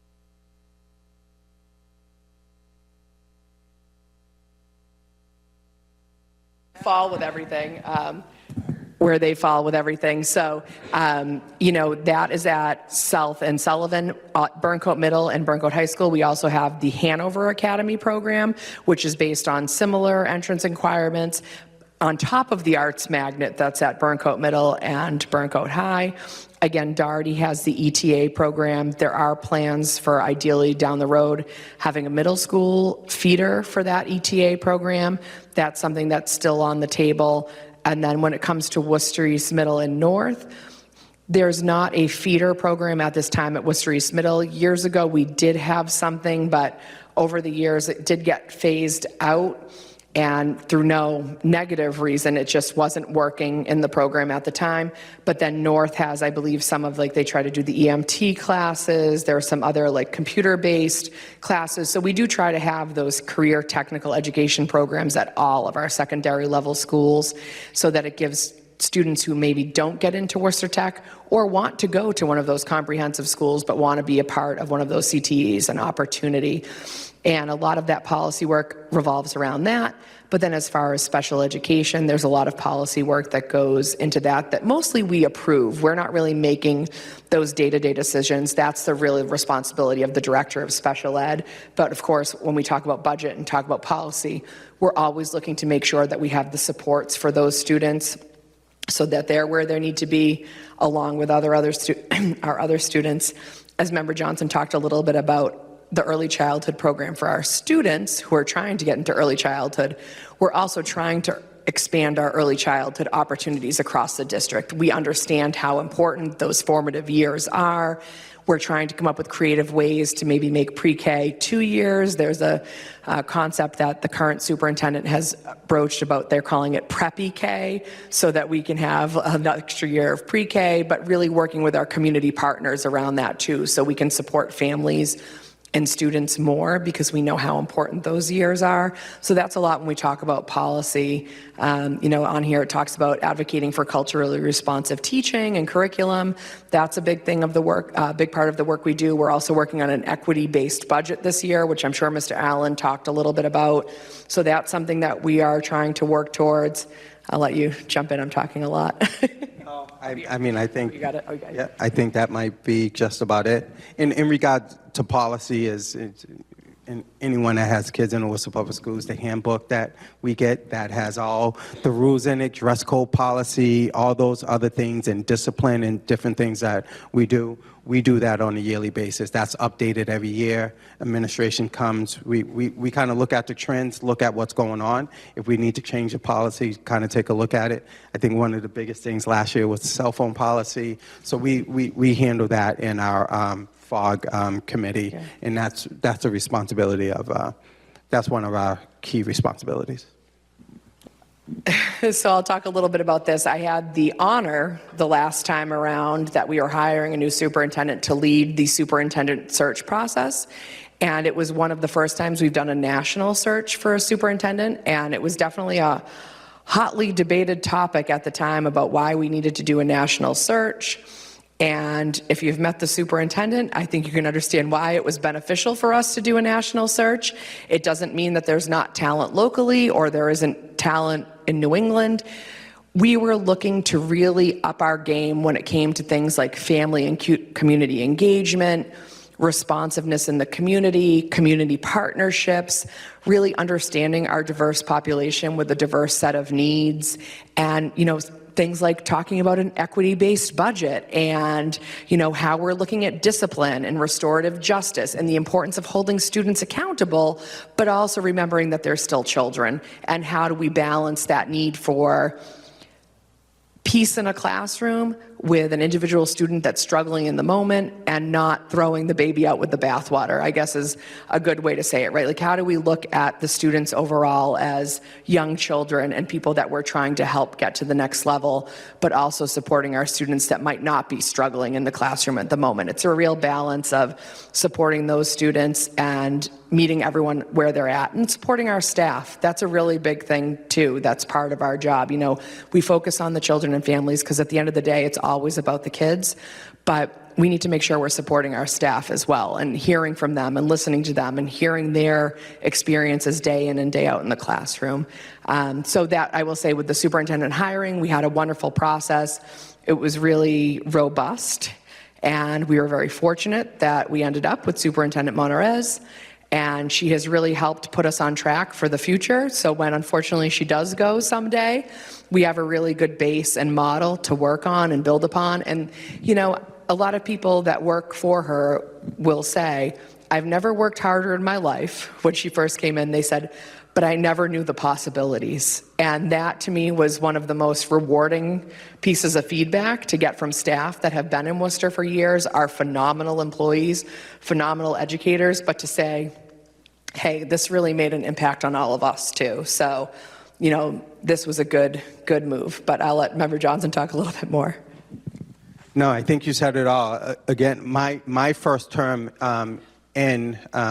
we got sworn in January, and we were already in the process, so we were thrown in the fire. I think I was in my car driving to interview people in Philadelphia for the job, and just being on doing this for the 3 months was interesting. But again, I think we definitely did make the right selection. Well, I know we made the right selection in the superintendent that we have. You know, one thing, you know, I think a lot of people don't know when we're meeting and the things that are going on is kind of the behind the scenes things.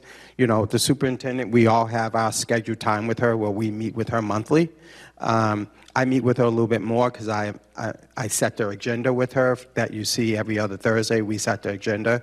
So, but everyone has their time with her monthly where we could sit down and really discuss budget, any personnel issues or things that we're just hearing from our constituents, from schools, from teachers, from students throughout the district. So we have that time to, and then we're also able to hear from her on kind of where they're coming from and some of the initiatives and things that they're looking to do. So a lot of stuff that you see that out on the floor, a lot of those discussions at times have already been talked about and worked on. We've been able to look things up and things like that. You know, the other thing is you know, we set her goals.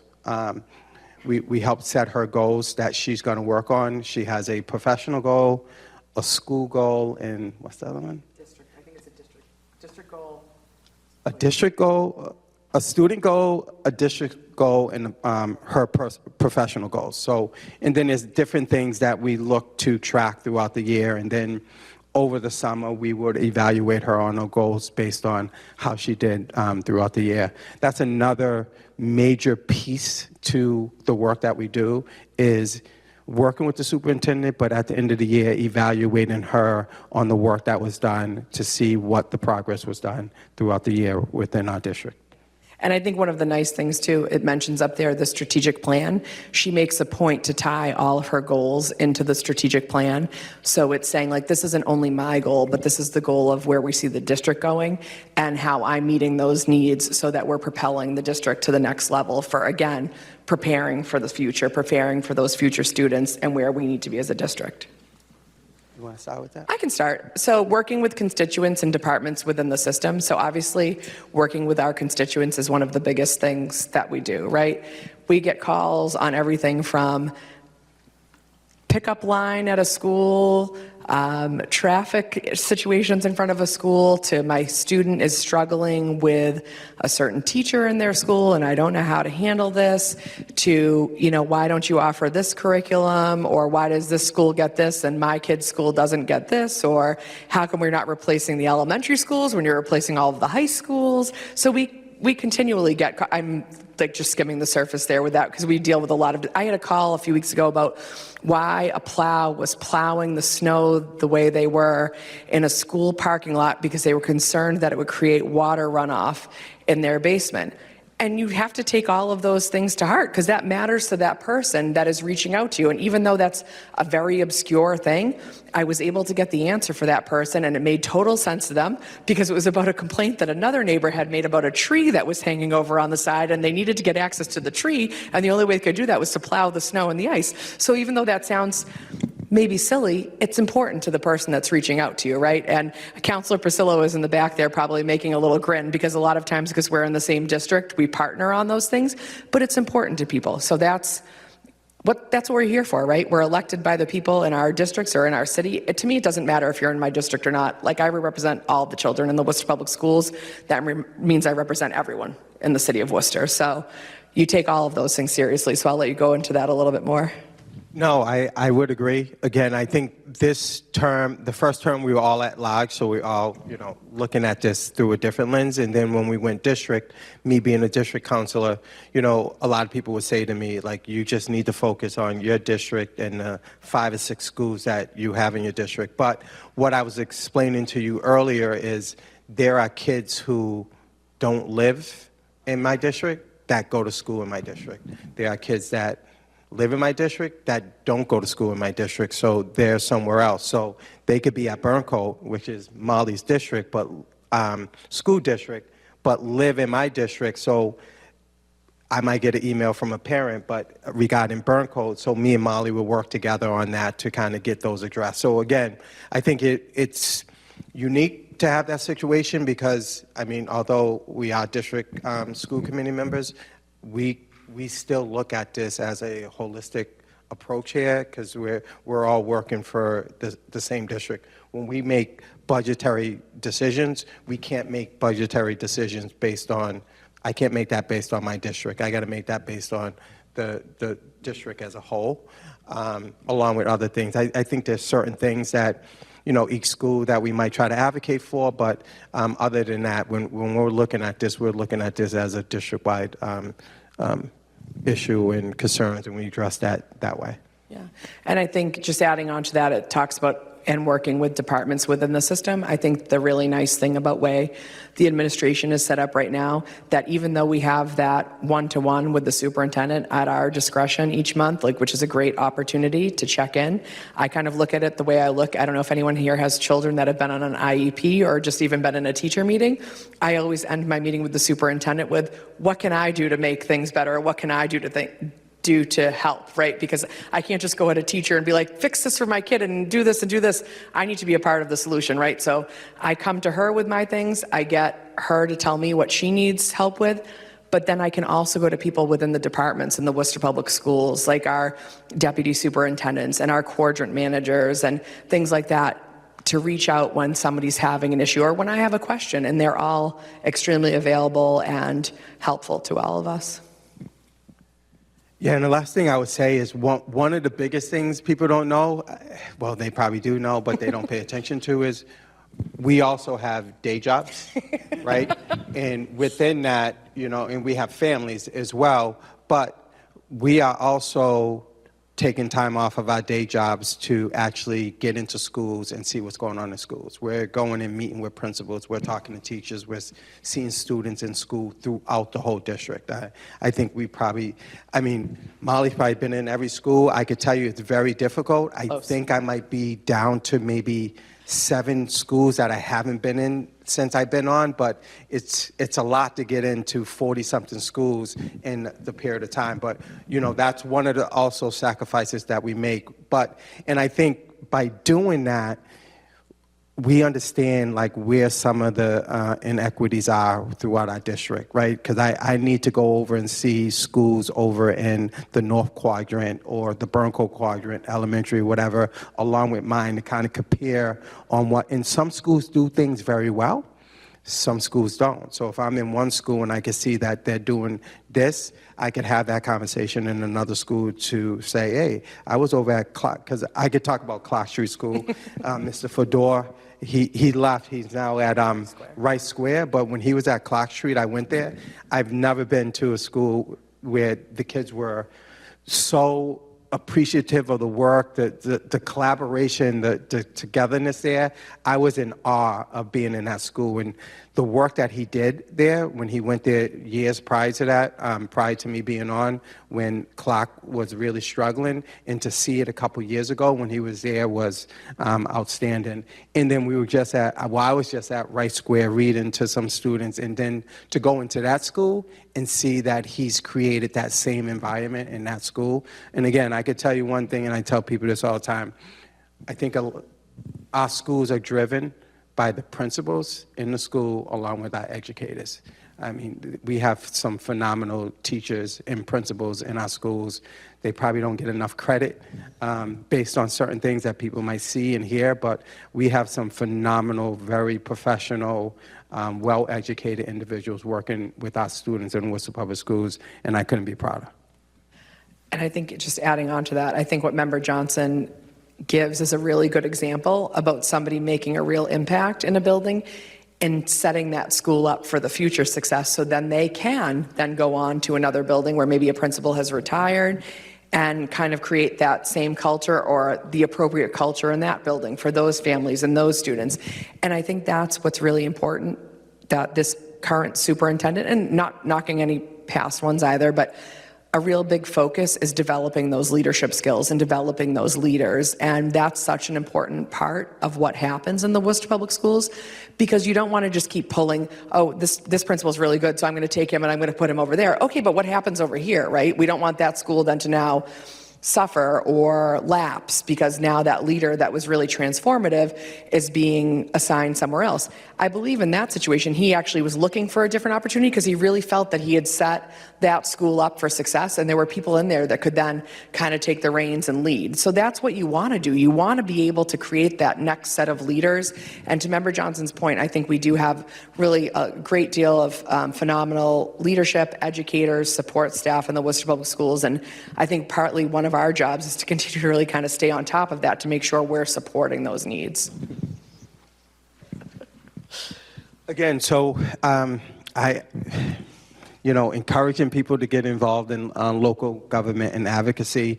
Again, I was just a guy that just sat at home, did my day job, and I coached some high school sports and youth sports or whatever, and never thought that I could do this, or never crossed my mind. And then once it was there, I can't believe that, and my wife said this to me when I asked her to run, that she couldn't believe that I hadn't asked to do this sooner, because I've always advocated. I'm also a chief steward in my office for work, so I've always advocated for workers' rights and safety and health in the workforce and equitable caseloads and different things like that. So I've always fought for that. So what I would say is getting involved and getting out into the community, going to different neighborhood meetings and finding out what's going on and getting involved in different things. I think you might better speak to some more of that involvement than I can. No, I would say, I will make a joke. I was single when I first ran, so my poor husband was in hook, line, and sinker after that, and he's been a wonderful champion alongside me for the city, so he really had no choice. Michelle could have told you no. My poor husband, it was no choice. Like, we were already in this when I was running when we first started dating, so he really had no choice after that. But I think one of the really great things, to Member Johnson's point, is I think both of us really feel very passionately about this role.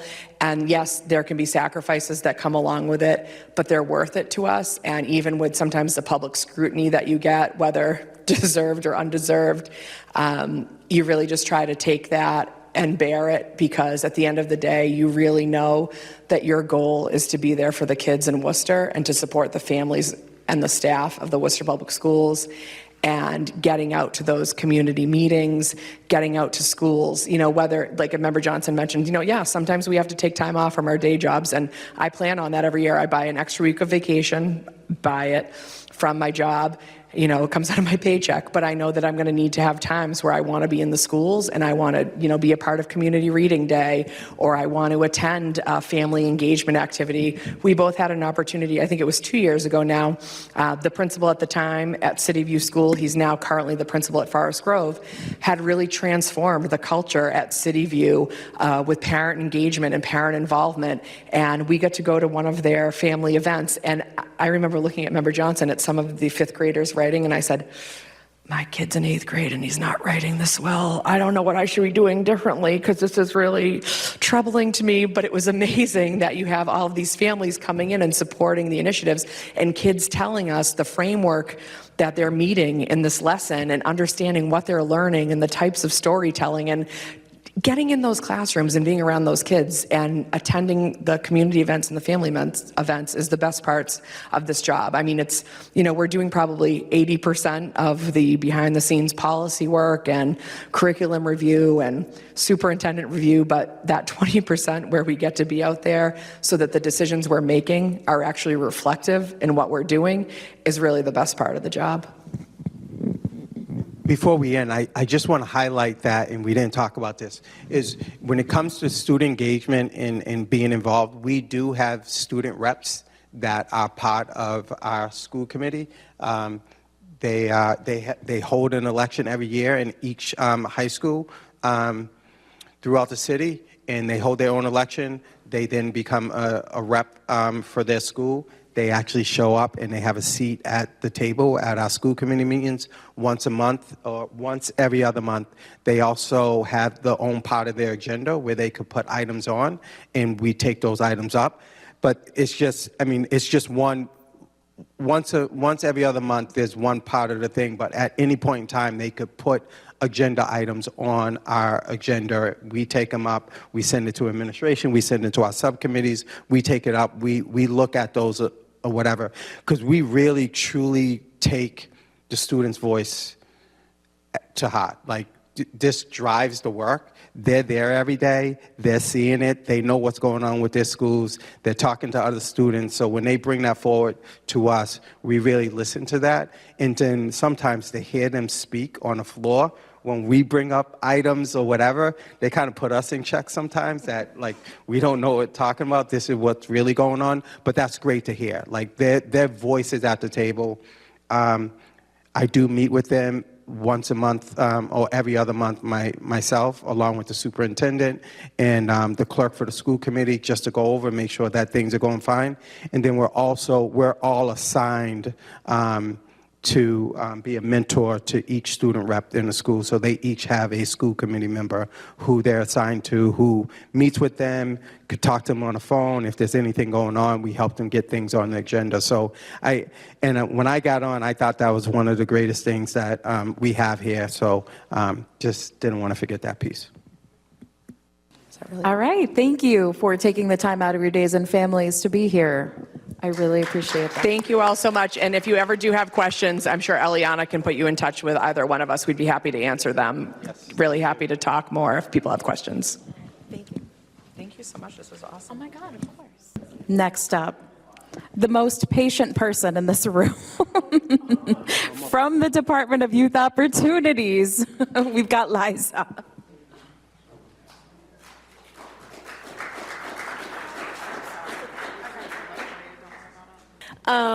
So I'm going to roll through this pretty quickly. And so what I'm going to do up front here right now is give you my email address. So my email is French, like the language, French. L for my first name, Liza, at worcesterma.gov, and I would be more than happy to answer questions about any specific things that I mentioned today or give extra details. I realize we're not going to have a lot of time to talk about things, so I'm happy to do that. Of course. So, let's see. First and foremost, I just wanted to put my wonderful team up here in front of you. So this is the Division of Youth Opportunities here at the City of Worcester. Our director is Raquel Castro Corazzini. I am the Community Engagement Specialist. Our Special Projects Manager is Jerry Abreu, and our Curriculum and Training Specialist is Emma Clark, and our Recreation Worcester Program Coordinator is Kwame Marshall.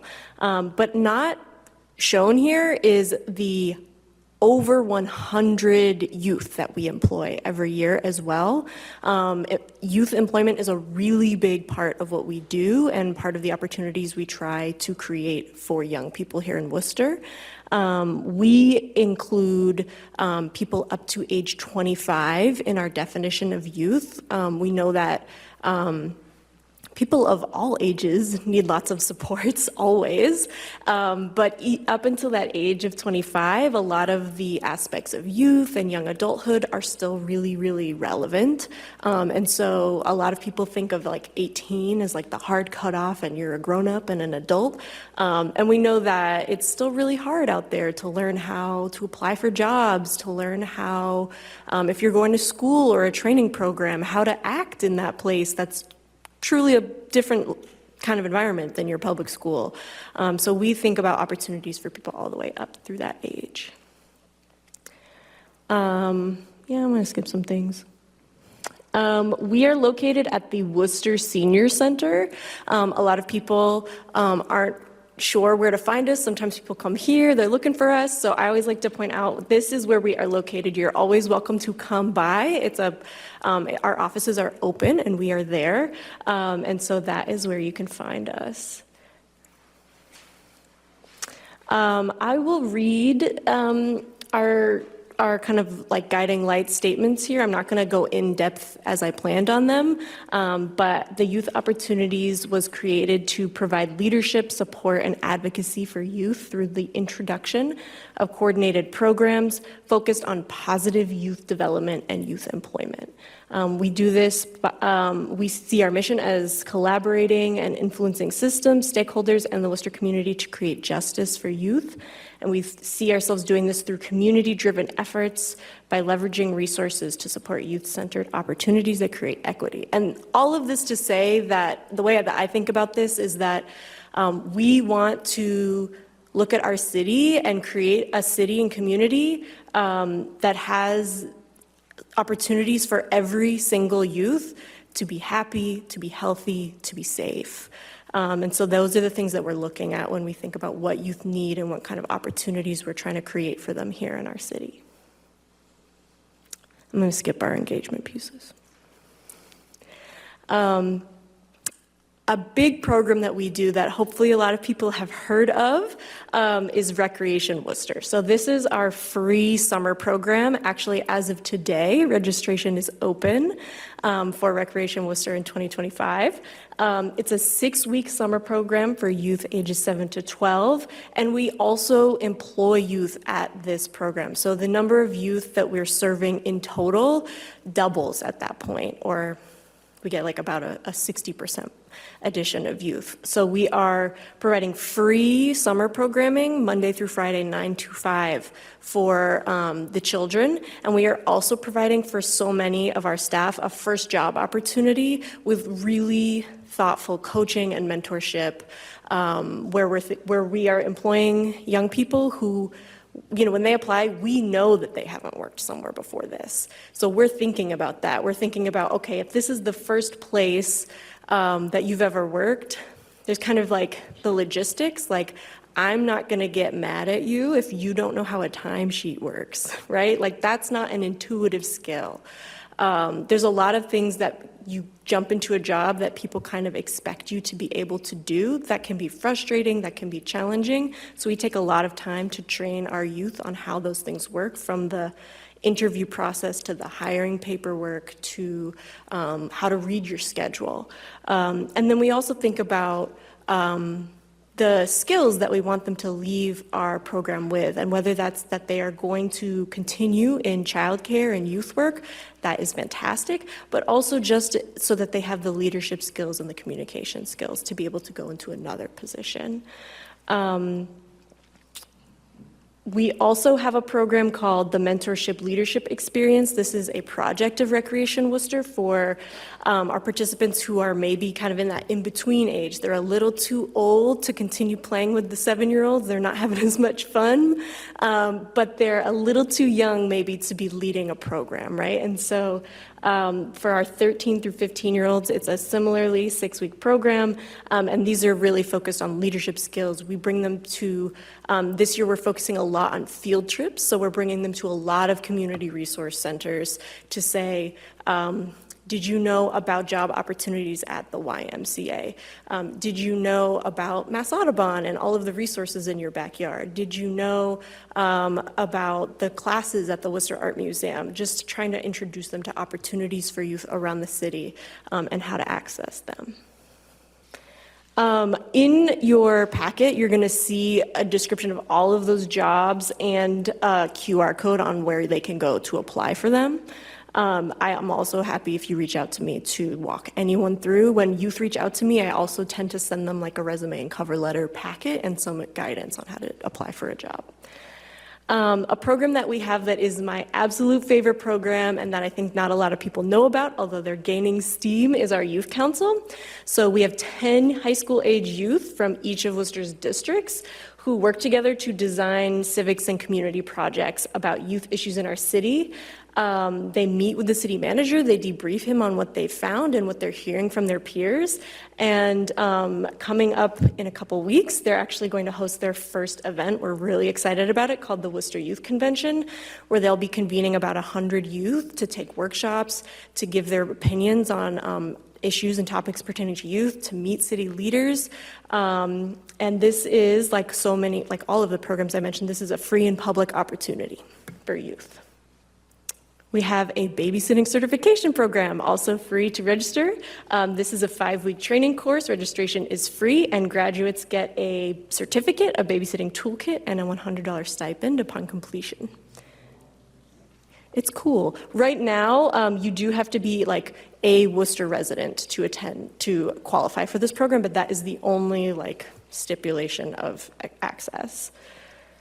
Our special projects manager works on the Shannon CSI and the SSYI, or Safe and Successful Youth Initiative. These are youth violence prevention and intervention grants that we partner with local programs who have services that are in case management, employment and job training, education, and other services that we connect youth to. This is a state funded grant, and it is also in collaboration with the Worcester Police Department. On our site, you'll find this really cool resource, which is new, which showcases all of the out-of-school time programs that we have been able to collect within the city. It's not complete, it's a work in progress, but we're hoping to use this resource to help families locate programs. It's currently just recreational programs. We've gotten a lot of feedback that people are looking for behavioral health programs, other types of resources, and we're in the works of figuring out how to incorporate that. I have failed, but I'm going to keep trucking along.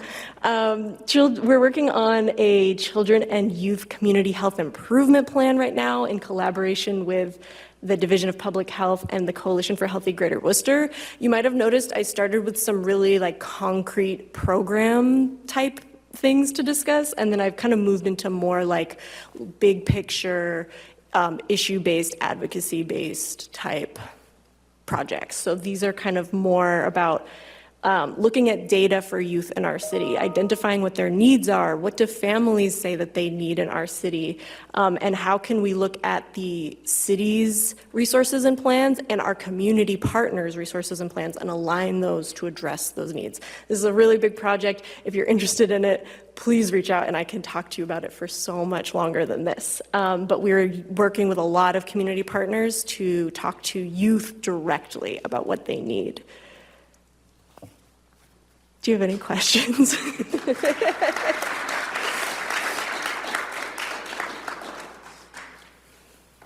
Sure, go ahead. We do coordinate with the Worcester Youth Center. They are one of the partners in those grants that I mentioned. And also part of my job as community engagement specialist is that in both formal and informal ways, I have meetings on coalitions and committees or just informally with groups like the Worcester Youth Center, like the YMCA, like the Boys and Girls Club, and on, to make sure that we are coordinating our programs and that we know what's going on in one place. We're not repeating efforts, or if we are, we're kind of collaborating to maximize like the youth who are accessing those resources and making sure that we know where the gaps are. So they're one of those people who we work with. Yeah, go ahead. Can you tell me a little bit more about the Worcester Youth Violence Prevention Initiative and what's kind of the long-term vision for that? Yes, so I don't think I even mentioned specifically the Worcester Youth Violence Prevention Initiative, but that is part of, it was in the description. Yeah, so this is an initiative that does a lot of like data analysis and research into kind of like what is happening for youth regarding violence, whether that's like direct involvement in violence or kind of like adjacent experiences. And so they've done a lot of research about how violence is affecting girls and young women specifically. They've done a lot of research about, they have another acronym I gotta make sure I get right, Community Action Board, I believe it's called CAB, that works directly with youth who are on the board to talk about what resources do they need, what are they identifying as the problems. If they know about resources, what's preventing them from accessing them? And so they take all of that information and they have compiled reports. Those reports inform some of the like priority areas of the grants. It informs like what the children and youth chip will include regarding violence for youth. And so a lot of that is like data-based and then assessment and identifying needs. And on our webpage, there's a whole section where you can find those reports. And I don't know if there's like contacts for people, but if not, reach out to me and I can help connect you. Yeah. Any more questions?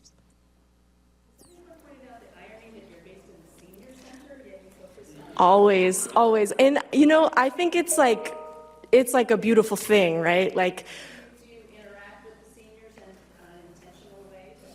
yeah, we collaborate a lot of ways with the senior center and its staff. So they're really like a community center for us in that way.